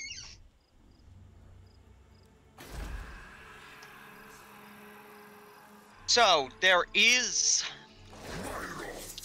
I'm not certain if there's any other lore I can talk about with the Tomb Kings because I covered pretty much all of the basics. Anything else you can find by is just done by searching for various Tomb King lords and heroes in the Warhammer wiki. Fair enough. I will even leave a link to their main page. As that is. Legion's loaf. We never tire. Stride to greatness. There we go. We avoided the evil marshy jungle area. What is this? Oh, lots of dead shit. Oh, I can't even do it. I have to make sure that's not a web address. Heaven forbid. Keep people from areas with links, I suppose, but I mean, fair enough. Search the Warhammer wiki. It's not that difficult to find. Just go into any search engine and just search Warhammer wiki. You can search Tomb Kings, Cetra the Imperishable, pretty much anyone that you would want to know more on. Anything else, I could probably answer a few questions on here that would go into a little more detail. Okay, well, I can apparently... Let's see, what do we got? Untainted +2, fleet-footed. Ooh, the Casket of Souls! What did that do? Souls is a recruitable unit that you can recruit in your army, and it is essentially a really, really scary artillery piece. I don't see it in my army, that's what I was wondering. I performed it, but I don't... It's not a hero or lord. What it is it's like a regiment of renown. You go into the regiment of renown menu and you recruit it from there. Okay, cool. So let's give that to... there we go. Cetra, you now have a scary artillery piece, apparently. Very scary artillery piece because it's like a magical shotgun. I like magical shotguns. +2 unit experience for all your new recruits. King of Neheka. And that goes on for 5 turns, I believe. Very exciting. The lore behind the Casket of Souls is actually very interesting. It's very much an Ark of the Covenant-like thing. Well, there we go. What is it? Why don't you expand upon that? Well, a Casket of Souls. Let me see. So, Caskets of Souls are mighty sarcophagi used by the Tomb Kings to capture and then summon forth the spirits of those that have tried to defile the lands of Nehekara, only to die a horrid and agonizing death. Tomb of the mightiest kings, there lies a casket sealed with pitch and inscribed with hieroglyphs and malediction and warning. Or of malediction and warning. Sacred sarcophagi reside the tormented souls of those who have committed the sacrilege of inciting a Tomb King's wrath. Whether consumed by ravenous tomb swarms or cut down by a tomb guard, the spirits of those thus condemned have been ensnared by the dire power of the casket and trapped within it for eternity. What a charming fellow. Powerful. Souls cannot leave their prison until the moment when the casket is opened. The Casket of Souls is physically carried into battle by some of the incantations of a keeper of the casket. So the mortuary cult, whose sole responsibility is custodianship of this revered object. It intones the proper chants, a fountain of skulls bursts forth from the ground below. Those gush forth, forming a mound that spills over, revealing the Casket of Souls atop a dais of bone. Sorcerer's energy swirling around its infernal form, and 2 undead guardians by its side. Casket of Souls is such that nearby Lich Priests can infuse their incarnations with a portion of its energy. The lid of the Casket of Souls is opened, blinding light spills across the battlefield as countless souls scream into the air, seeking freedom from the madness and torment of their confinement. Such an escape will never come, or the pull of the damned sarcophagus is so is so great that it draws the souls back within no matter how hard they try to fight it. Crazed and desperate, these insubstantial spirits plunge into the hearts and minds of the Tomb King's enemies, hopelessly seeking an escape. Souls pass through the physical bodies of living creatures. The life force of that creature is sucked dry. They feel an immense pain deep within them, and their bodies age centuries with every passing second. Mere heartbeats, they're little more than a dried shell as they fall to the ground. It's far worse than a physical death, for the very souls of those who perish in this manner become ensnared by the power of the casket, becoming just another of the countless lost souls held within its unholy confines for an eternity of torment. Charming place. It is quite literally the Ark of the Covenant if it was even scarier. This game, it's a little simpler, although I think it does grant a bonus to the Winds of Magic. I am not certain. Let me see. Doesn't say specific. Let's see. Missile resistance, siege attacker, resilience, causes fear, hides in forests, undead, crumbling. Oh. Hayden has another question, a little bit unrelated. Also, who is our lore friend? Does he have a channel? If so, I will sub. The YouTube channel, but I don't do anything on it. It's more or less just for me keeping track of everything that I watch. Though I do have a DeviantArt channel. It is Noggin Emerald. You should, if you look on Hayden, if you look on my DeviantArt watch, you should see this live stream tagged along with the requisite amount of information for Noggin Emerald. It should link to his account as well. Oh, looks like my fellow Tomb King just got his butt kicked by the other ones. Oh god, here come the orcs again. Go away! For Christ's sakes! I am so sick and tired of these orcs. I'm bringing the Casket of Rape.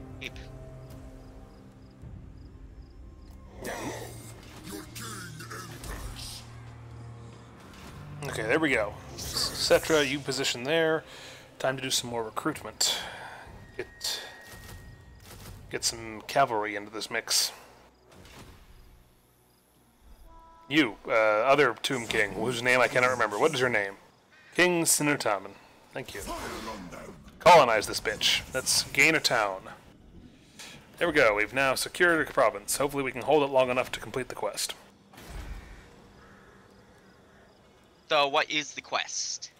I have a quest to hold this province. Where the hell is it? Maintain control of the province for 1 turn, get 2,000 treasury and 30 Canoptic jars. Oh, absolutely. That should be easy to do. Oh yeah. You don't have a whole lot. Oh, and you gotta do right. Did? The incantation of... Shoot, what was it? Just go to the right screen, it should tell you. Where? Here? Oh, yeah. Yeah, I don't have this unlocked. Yeah, I have to perform an action with the Necrotech hero, which I don't have at the moment. Speaking of heroes... That's not the Necrotech of Petra is unlocked by that, but... There was another incantation that was unlocked. I think it may have been the... Oh, it cannot be performed. You have insufficient funds. It's a great incantation of Kar. It has the army ability of Sandvale, and it creates the sandstorms I was talking about. Okay. Alright, what the hell does this thing want me to do? Resolve or skip? Oh, I see. It wants me to do the province thing. Construction cost, -10, no. Experience, no. Melee defense. Let's see. No, let's do this because I think the orcs are about to jump on my ass again. Oh, that's nice. That's nice. Well, once I've this next round, I'm gonna bring my other army over here. I'm gonna go attack that orc settlement and see if I can just. You're gonna bring your there or. Well, my plan is to bring both my armies over to this orc settlement and just crush it. And then after, what do you want? What do you mean peace treaty? Oh yeah, that's right. This is the guy I haven't met who declared war on me God knows how many turns ago. Wait. Oh my god. Like, I don't know this person. I've never encountered this person. They've been just, oh, hello. You want to fight? Fine, let's fight. King Hakor of the Rakaf dynasty. Yeah, Nice. he declared war on me like on turn 3, and I haven't seen him this entire time. It was like, I declare war on you. I'm looking at him. Why?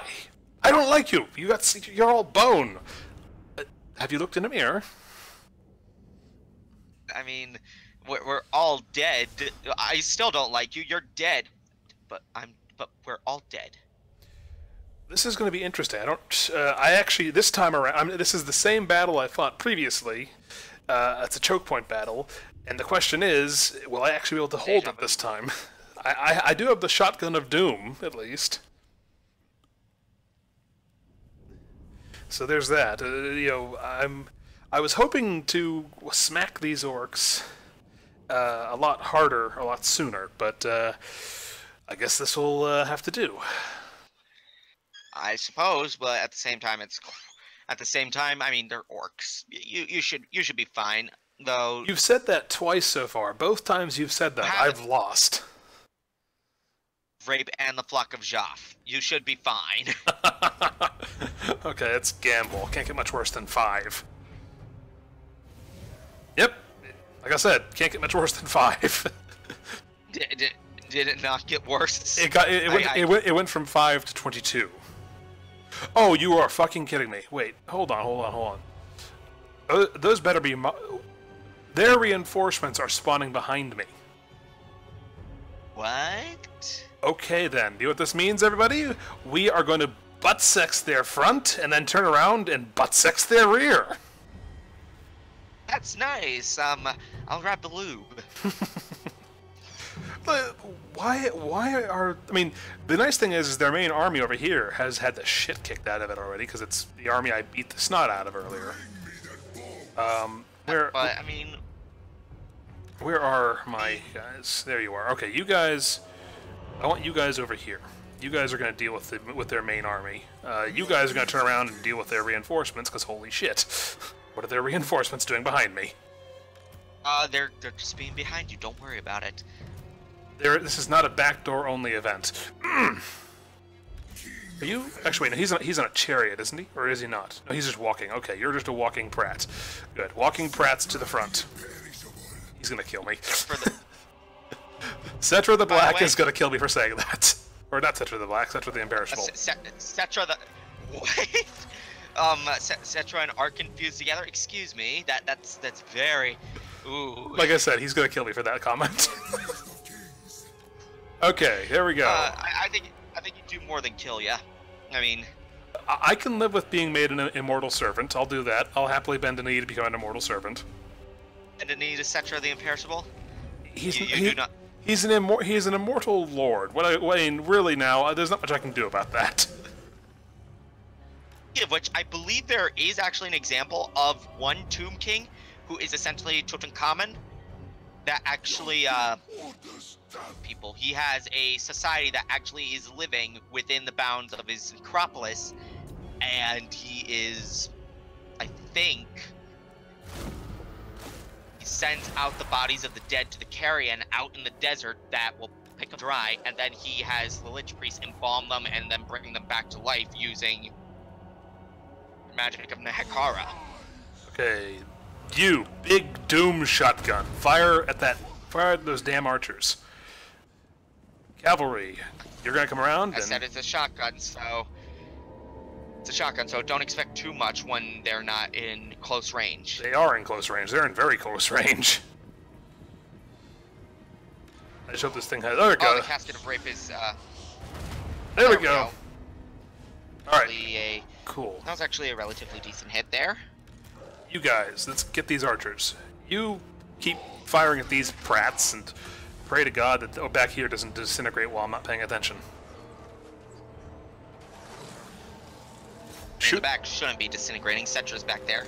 I would, however, suggest that while Cetra's in combat, you use like you use the bound ability that he has as well. Which one? Goal of Cetra, he has an ability that he can use to cause an explosion amongst enemy ranks when he's in combat. Okay, well, he's in combat. Let's see what happens when he goes bang. Boom! Nice. Actually did some damage. Really, it's actually really good because it's actually Okay. really scary. Let's go see what's happening up front. I think my... There we go. Yeah, good. Oh, what? No, no, no, no. No, what the...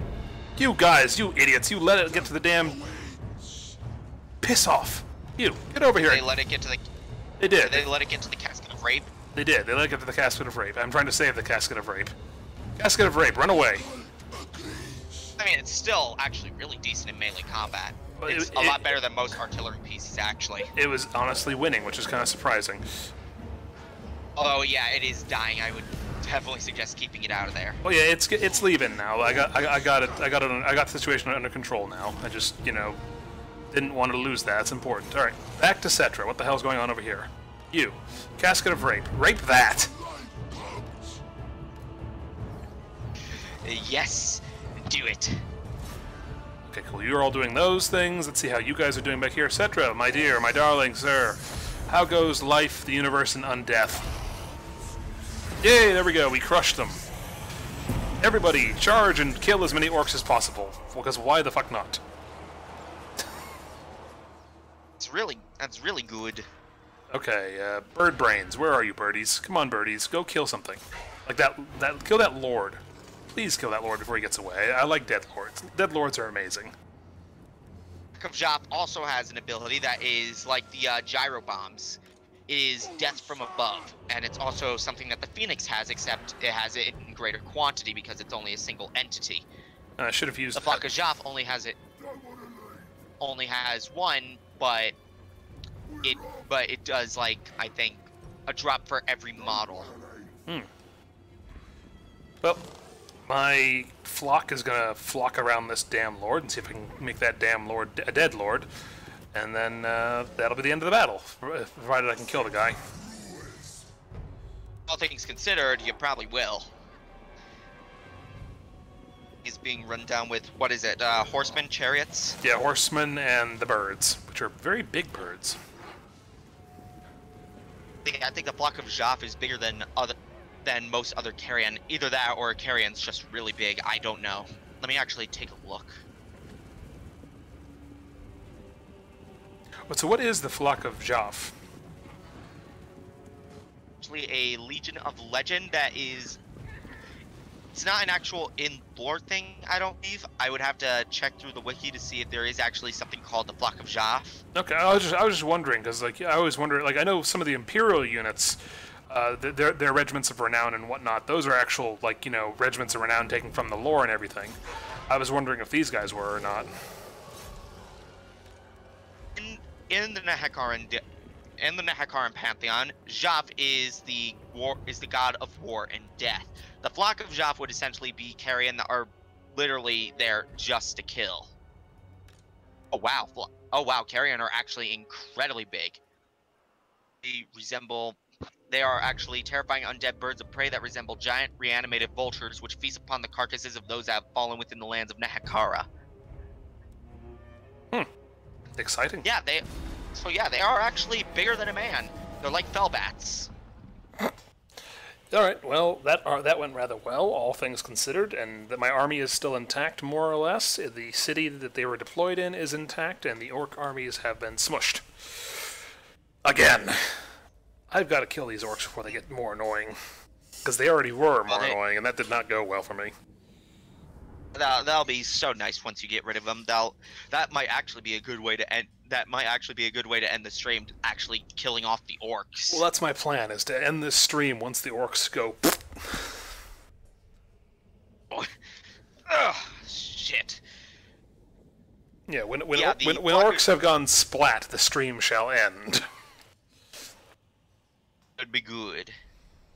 But yeah, the Flock of Jaf isn't an actual regiment of renown or legion, and legions of legend I think are a EA creation.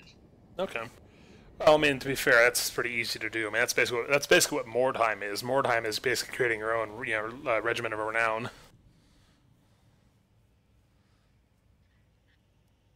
Mordheim isn't just that. There's also just various there's just a lot of various bits of lore that are actually quite obscure. I was actually planning for my writing to bring back a more obscure greenskin lord, Grom the Paunch.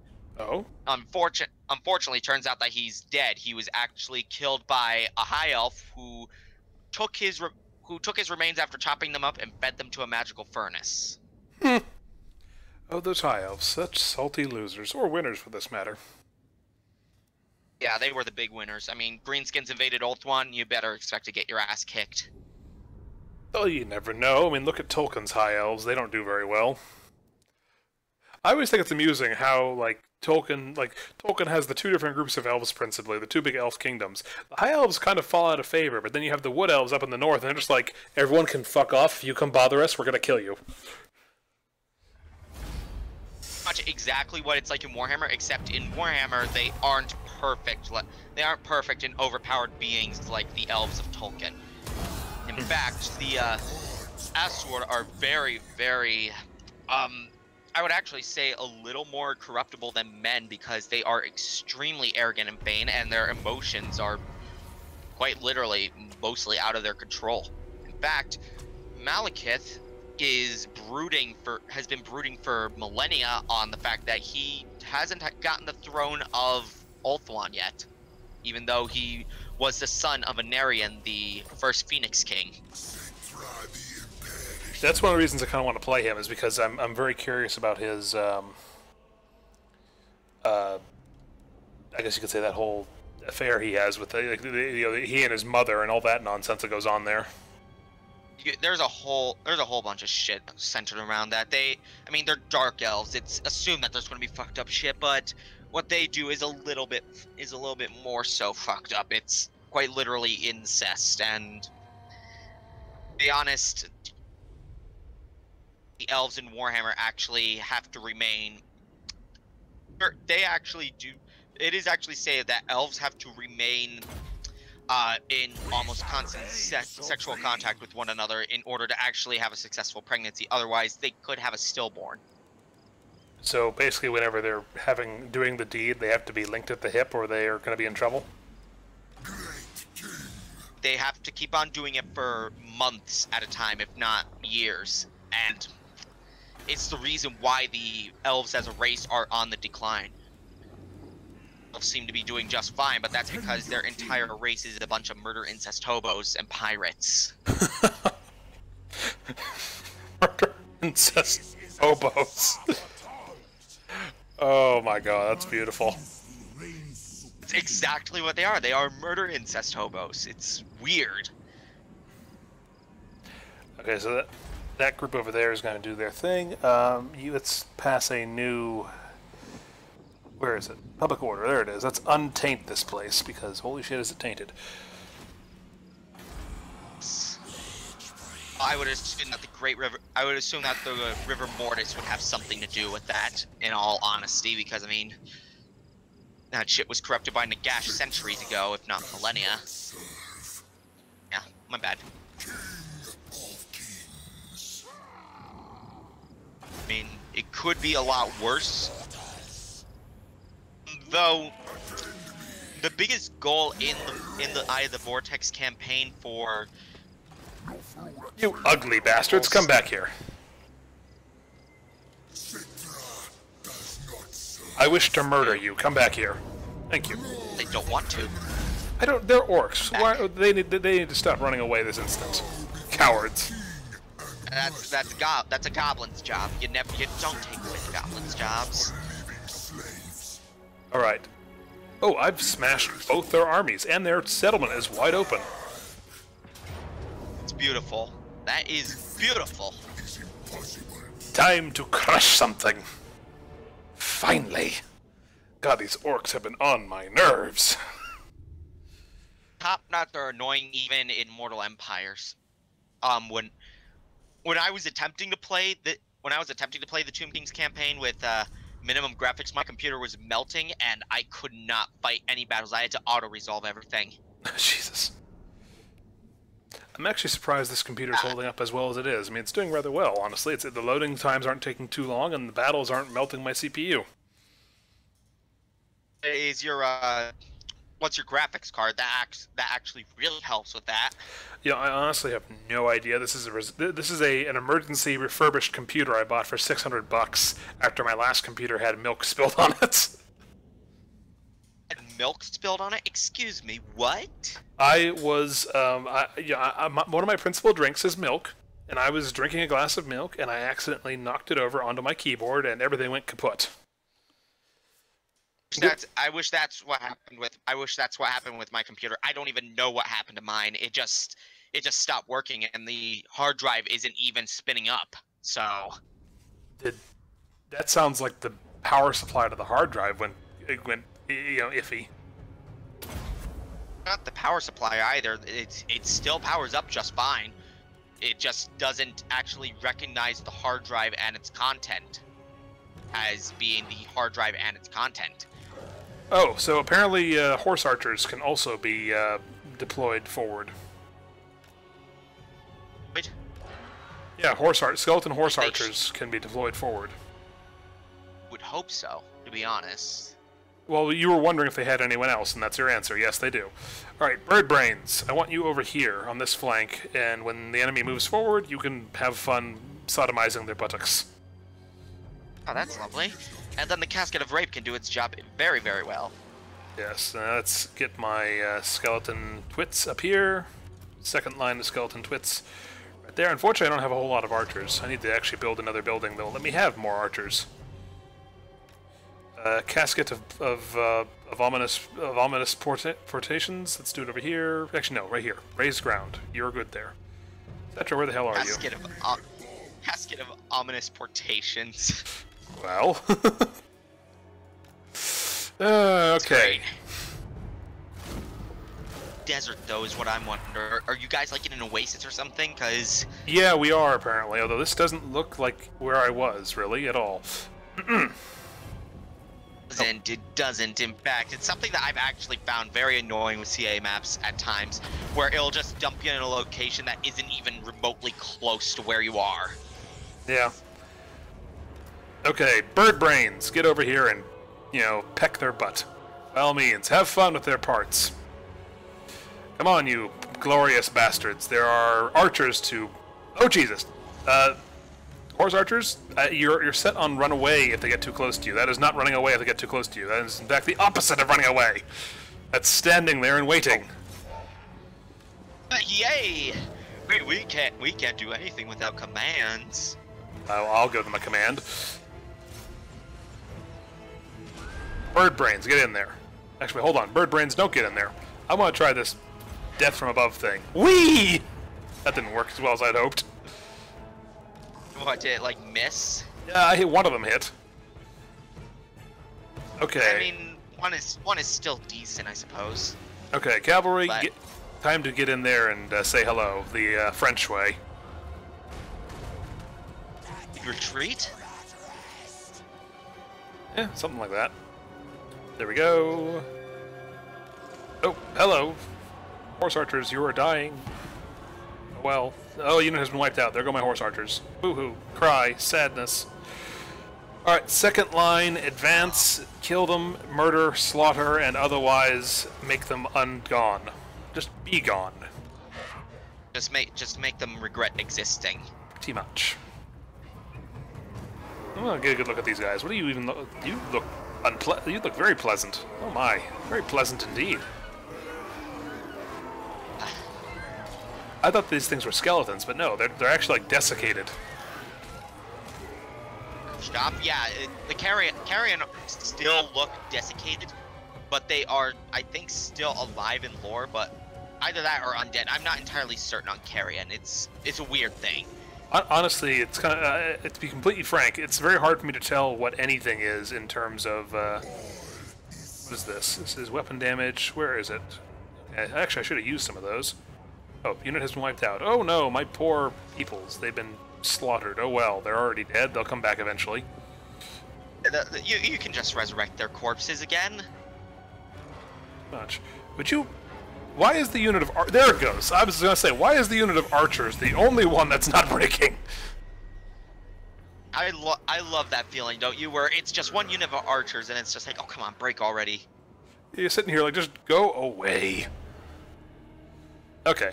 Go on, bird brains. Go peck them. What are my Go cavalry? peck them to death. Pretty much. Alright, let's just end this affair, I guess. Cool. We have done that. And only... Oh, we lost 2 Their units. army is crushed. Well, yeah, Their army is their armies... The 2 armies they had should both be dead now, unless they retreated somewhere I didn't see. And that place should be open, which means this should now be ours. In other words, I'm keeping it. Piss off, orcs. I don't care if this isn't... Even if they have more settlements after this, bite me, I'm keeping this settlement. raise it and then rebuild it as a tomb kingdom. Is that how that works? Well, in lore, the Tomb Kings, whenever they would go and invade and build new cities, they would actually raise the old cities to the ground, and they would then build up new necropolises, essentially. Is that how it works in this game? Not certain. I'm pretty certain that's... I actually haven't tried raising and then reoccupying or colonizing. Fair enough. Do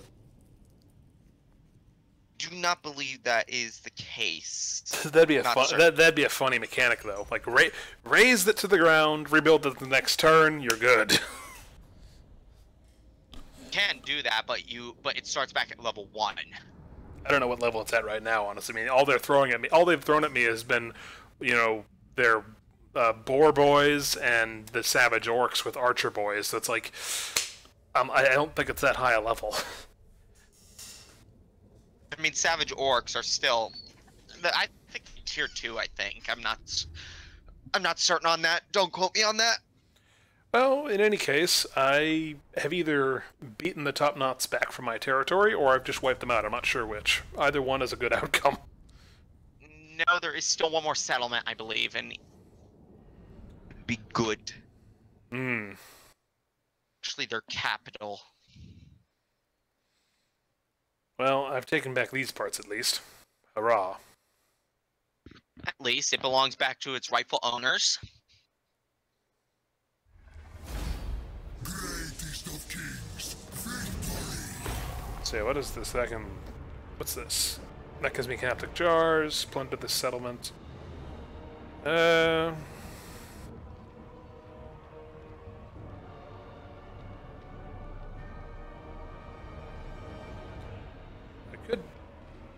I could do that, actually.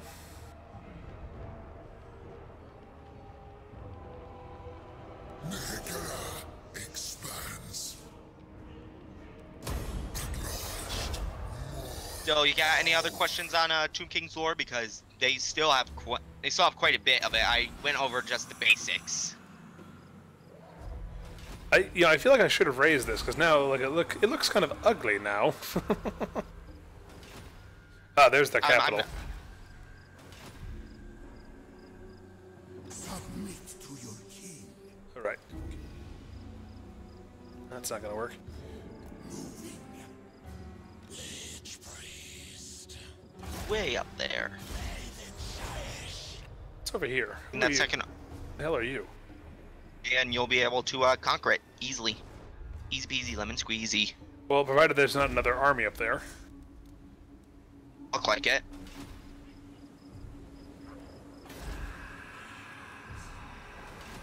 Yeah, I believe that they can't build other armies. No, you don't. What makes you say that? Because I have actually done it before. I besieged the final settlements that some possess, and then I take them without too much trouble because they can't spawn any more lords. Like requesting for peace, even though I'm like, do you want to be my vassal? No? Well then, no.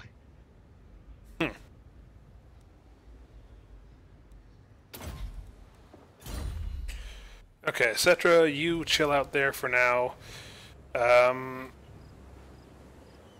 guessing. Yeah, pretty much. Take Nehekara. a turn to replenish his forces. Do I? While you're army catches up. Yeah. My dynasty reigns supreme. Why aren't you merging? He isn't marching because he doesn't want to march. No, not marching. Merging. Okay. No.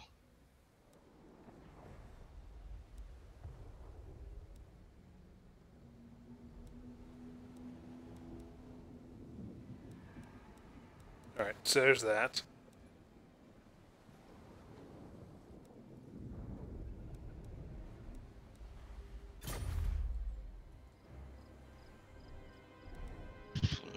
There is, I think, one more lord that I have yet to go over, and that was Katep. I went over him very briefly,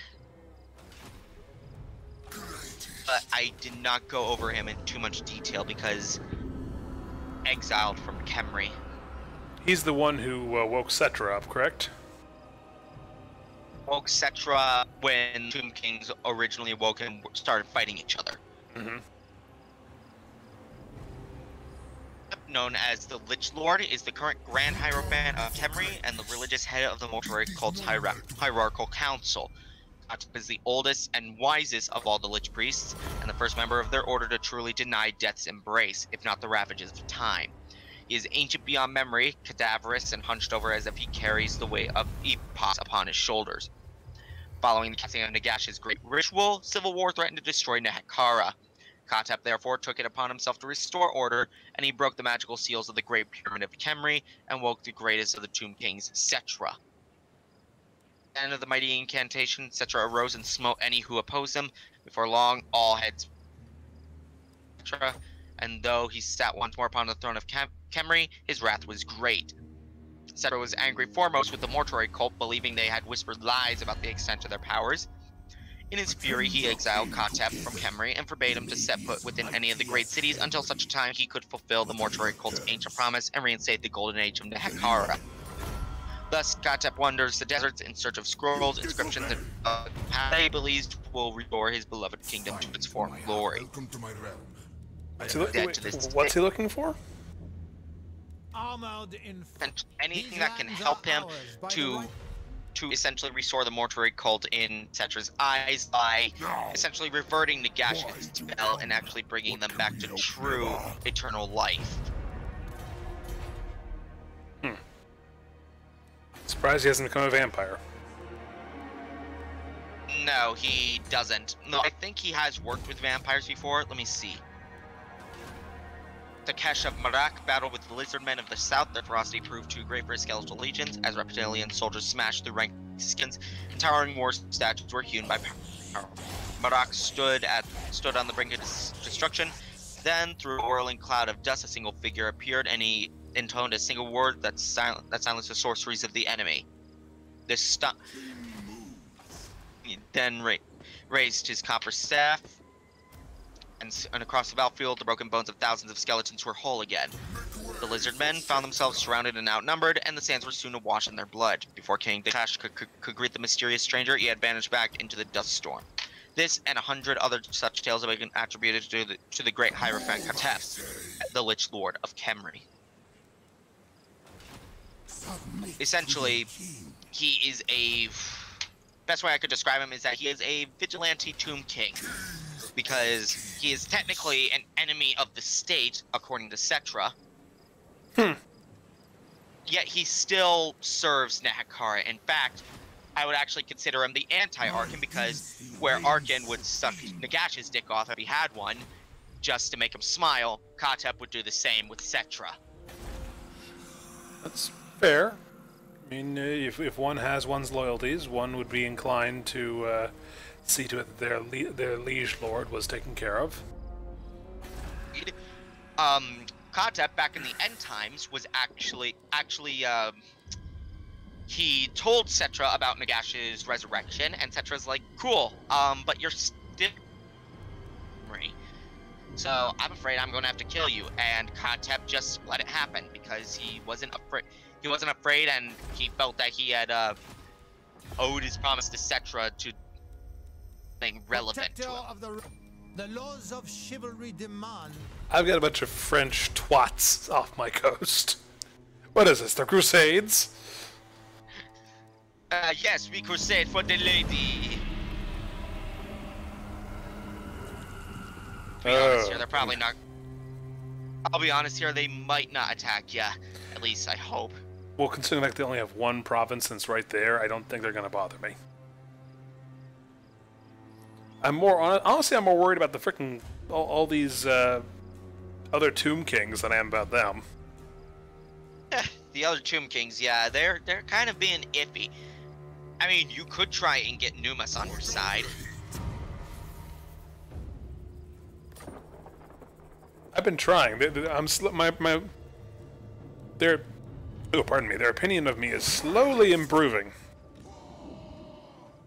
Oh, as long as their opinion of you is improving. I mean, you're Cetra the fucking imperishable. Alright, time to go up there and just crush these buggers. I just got a quest issued that says, please kill them. And I'm just, by all means, I'll happily kill them. Holy crap.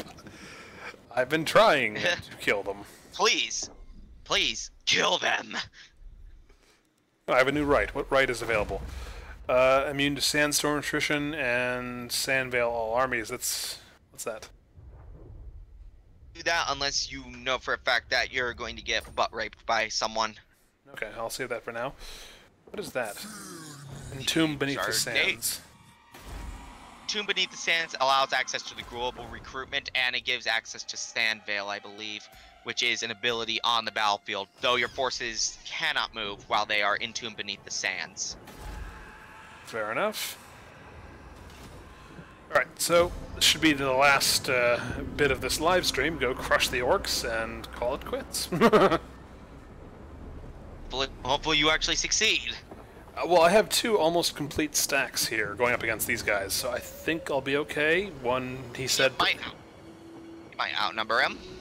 Yeah, I think when I checked the army of their capital, it wasn't that big, although it'd be funny if he came out here to fight me. Way past the orcs to do something that stupid. I mean, greenskins are incredibly dumb. I would say not as dumb as 40k orcs, but they are incredibly dumb.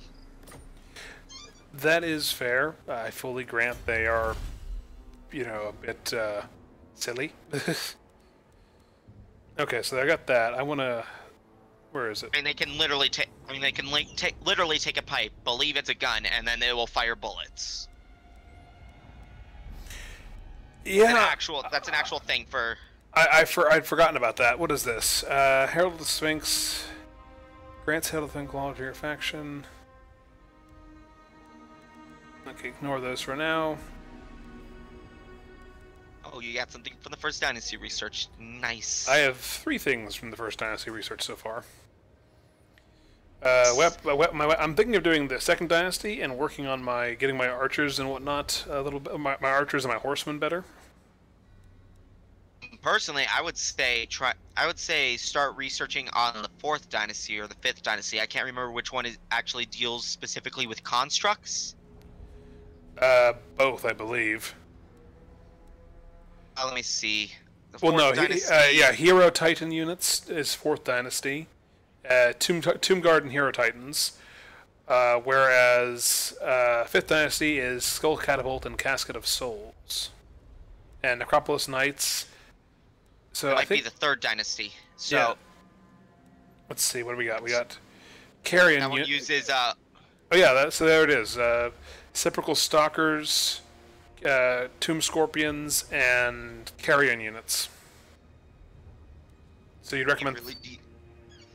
I would recommend 3rd through the 5th Dynasties, mainly because constructs are so good at combat. They really are.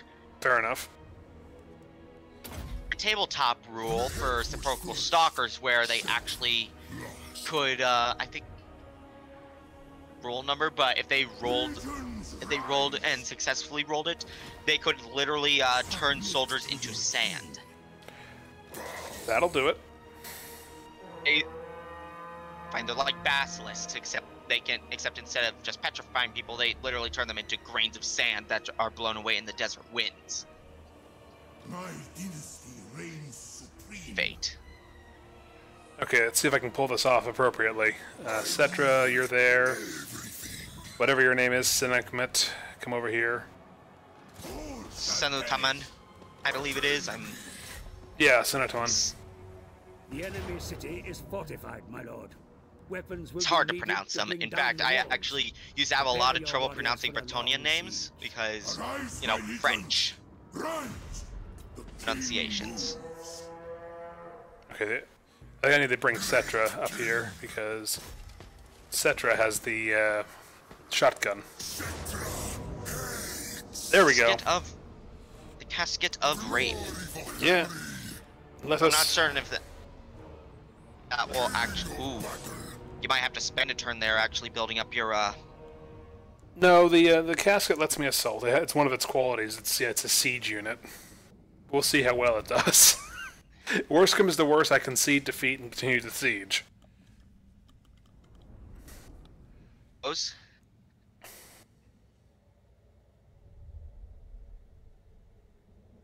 Actually, auto resolve that probably and actually get that done quite easily. I don't trust auto resolve when the chances are like right in the middle because I've lost too many armies that way. I mean, I only trust it if it looks like the units aren't actually all that decent. Yeah, ever but trust these are something like savage that. orcs, and in the past a couple battles, I've had my ass kicked by savage orcs. The shock, and then your shotgun of rape just murdered them. Yeah. Good news is their army that I'm attacking is rather small, as is their capital facility, so this should be over relatively quickly, he said prophetically. Ha! I'll be fine. I'll kill them. Says as you are decimated by a garrison. That's kind of my point earlier. It's like, oh, this is unpleasant. You said they would be easy to kill. Go for Well, it. yeah, they usually are, but I did not expect the Savage Orcs to put up so much of a fight. Okay, so my forces are there. Where is my... There you are. Are you out of range? What is your range? No, you're in range. Okay, cool. His range is his range. This is true. I don't want anyone anywhere near those walls, though. Do not want the walls peppering me to pieces before I get them down. Believe me, using the Casket of Rape isn't going to take down those walls. Not quick. Your best bet is probably just to try and rush those walls. Well, I don't have any towers to do that with. They'll do it with ladders. In fact, I'd actually say it'd be relatively easier with ladders than it would be trying to get big siege towers across. Use your chariots to try and break down the gates. Does that work? Do that, actually, I believe. Anyone can actually attack the gates. It's just It's just that anything bar actual siege equipment does a pretty shitty job at it.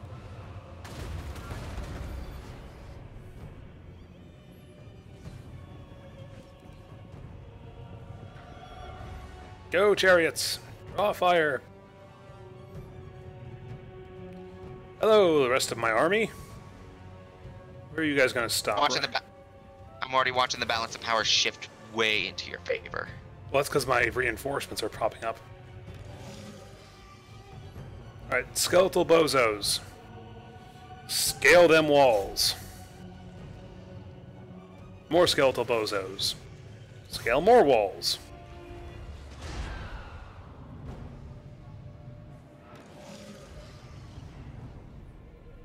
Continue to scale walls. Archers, shoot something. Where's my casket? Casket, there you are. Rape everyone.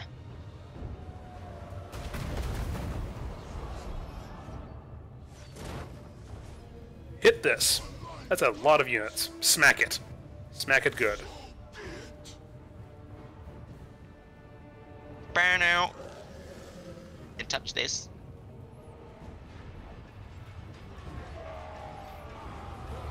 Okay, there. Still, as Still, as you should know, I do thank you again for having me on stream. It's been a pleasure. Well, it's not like I'm some big YouTuber or something. I'm just a random guy who does streams every now and again, bores the shit out of people. Well, you don't bore me. I mean, you've actually entertained me quite a bit. One of your videos, I'm rather entertained, especially with the War Thunder and Warhammer ones. Okay, keep peppering those goofy orcs. Who you calling goofy, you get? The guys who are standing there on the wall getting peppered by arrows and whatever the devil those shotgun blasts are. At least they're not undead. Oh, wait. Technically, the vampire count should be able to raise any unit of the dead. They should have, like, skeleton warrior, orc, skeleton warrior, fucking... skeleton warrior elves, skeleton warrior... human, skeleton warrior, pretty much anything, except for maybe... for... no, even dwarfs, probably. I mean, granted, they're hard as fuck to kill, but... I would imagine that it'd be relatively easy to raise them back from the dead.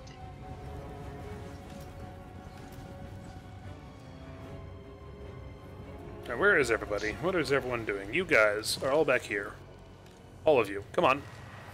Should be going up front to murder things. Come on, up you go. Is there anything actually behind the wall that I can attack with these? Aside from this? Or back there, but aside from that, it looks like that they're just trying to pour all their defenses onto the wall. Yeah. Archer's out of harm's way. Do I actually have a unit of archers up here? No, I don't. Good. I'd say, please don't tell me I've put a unit of archers on the wall. Peace. Oh, you can use the Flak of Jaf to bombard them on the walls. They're so clumped together that it actually would be really, really easy. That's true. All right, Flock of Joff, over here. Come on, bird brains. Let's go boom. Boom on something while my chariots continue poking at the gatehouse. Look at it. Pick, peck, pick, peck. Undead lizardmen, that'd be interesting. Why is my lord under attack? Stop attacking my lord. Lizardmen? It would be possible. In fact, I was actually considering an update to the vampire counts where Bombs they could away! technically have...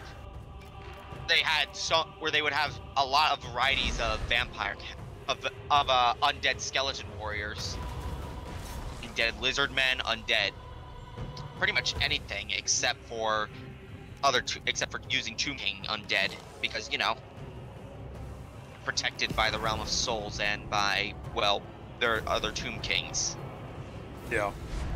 Something that I was considering. Wait, why are they? Wait, what are you idiots doing the whole way over here? Really? Okay, fine. If you're over here, go in there and capture their base. Fuck. That was I don't know what those guys were doing over there, but to hell with it. They were doing stuff and things. And things and stuff. I don't remember sending them over there, but I guess they're over there, so to hell with it.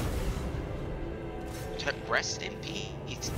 Hey, the enemy gates are destroyed. Okay, everybody get the hell in there and have fun. Just, you know, find women, find children, whatever you please. Men, too, they count. Everybody! We'll get Just go and kill. We'll get a point system going.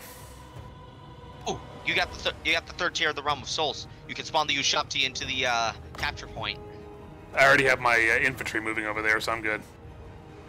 Remember those goofy infantry? Those goofy infantry that are on the wall.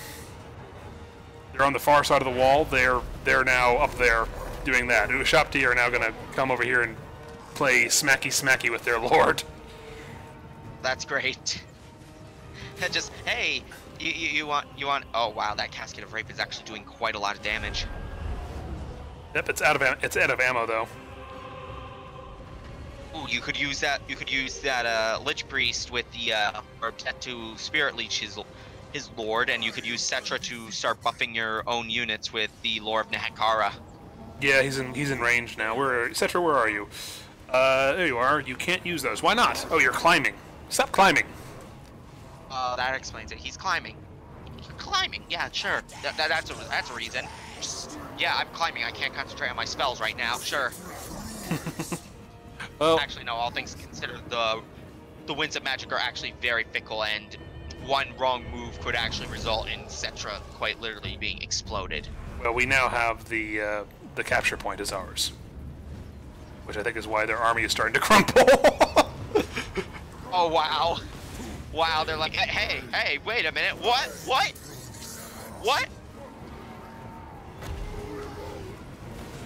Good job on that. You killed the top knots. Of course. Here comes the rest of my army. Oh, go away, all you orcish buggers. Boom!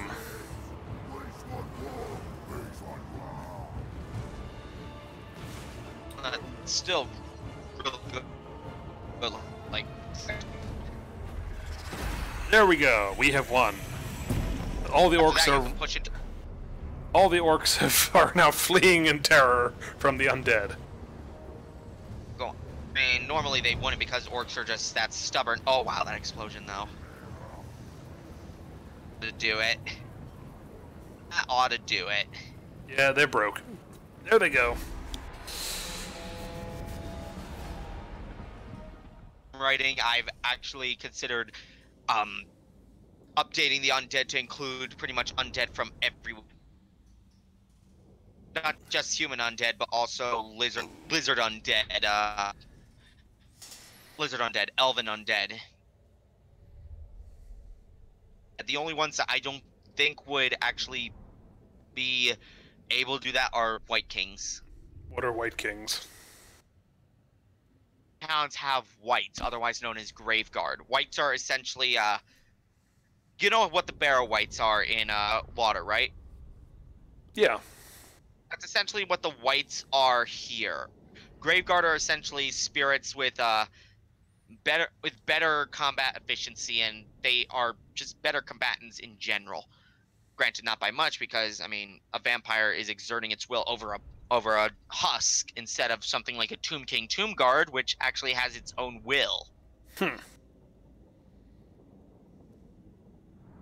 But in the end, vampire counts getting undead varieties for every race would actually be relatively interesting and actually make for really interesting play styles. Certainly. All right. Well, Example, provided this is indeed, we just wiped out the top nuts. So let's see how that goes for me. would actually go relatively well. You should be able to occupy it now, and then just get rid of the top knots in the end. I wonder if was this the last top knot? I should have checked to see if this is the last of their settlements or not. That is the last element of top knots. Oh, good. Because I'm sick and tired of these orcs. They almost cost me the game in the very beginning. They were nasty. They were just nasty. They didn't need to, but you know. I honestly thought they were gonna go the whole way to Khemri and wipe me out. I was very concerned about that. Thankfully, Khemri's army is huge.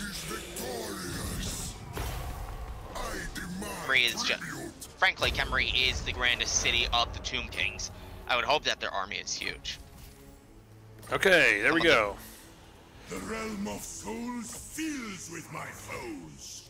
That completed those missions. Those missions are now complete. I've taken another top knot place. Cetra. Okay, cool. You got that. Passage that. No.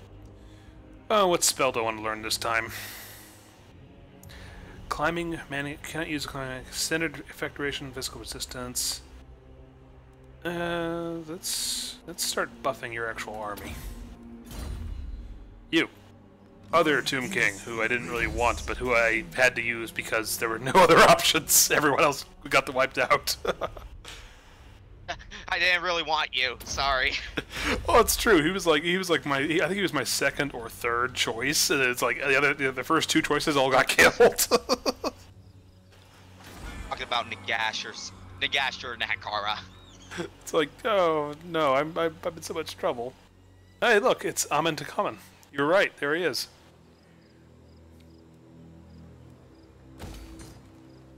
Alright, so I believe that is it, right? Yeah, that's going to be the end of this. I just I've smushed orcs. I have captured settlements. So I really feel Now like you have 2 provinces. I do have 2 provinces, which I should probably actually give this province a edict of some sort. Let's give it a public order one for now, so I can calm the populace. So I don't know why public order is actually a thing for Tomb Kings.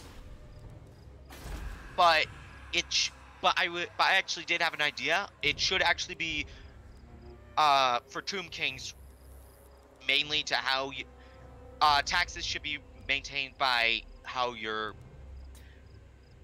city is how fast your city grows, and same with public order. Like a tax rate will have a higher growth rate, but it will decrease public order, which will inevitably slow down the growth rate. That's fair.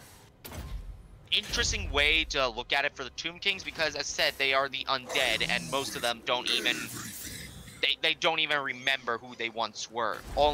Only really the Tomb Kings and those that were actually entombed with them, such as Necrotex, Lich Priests, Tomb Princes, shit like that. The common peasants don't remember who they are. They just kind of toil away in the sands forever and ever. These lands are ours by the right grant. Impossible. Go away, you French fuck. These lands are yours. Piss off. I'm gonna come for your place next. So, if we do this again next time, the Bretonnians. I'm thinking I'm gonna just throw these crusading twits off my shores. Yes. Relative. That'd be actually a really good idea. So I would consider this a successful venture into the land of Nahakara. I would say so. Yes. We got pirates, got these idiots. I think that handles everyone except for maybe the vampires. Wait, am I at war? Who are you? Who are you, and why am I at war with you? Do I know who you are? Tomb Pirate King. counts? Oh no, they're Tomb King rebels. I didn't know there were Tomb King rebels. Okay, Well, there are some that be with one another, and eventually, even though it's quite a stupid idea for them to be rebelling against Cetra, you know. Okay, well, I guess I know what happens next time then. Next time on this on the unending march of the undead, we go play Smushy Smushy with our traitorous kin. And after that, we can hopefully move on to killing off the Bretonnian Crusaders that are in your lands. Pretty much. Just make sure, make them as dead as they can be. What the hell is this? This is... What is what? Oh, that's interesting. Apparently this area is sacred to the tribe of Savage Orcs, which means I should expect to see more orcs at some point. We aren't done yet with them. Oh god. No. No. I really feel like I should have raised these areas and gotten rid of this orcish architecture. Nice. That would have been nice. Alright. So, I believe that is the end of the stream. Yes, it is. I'll put an end to this nonsense. Thank you for joining me. Thank you for allowing me to come in and talk about Tomb Kings and ramble on. Most certainly.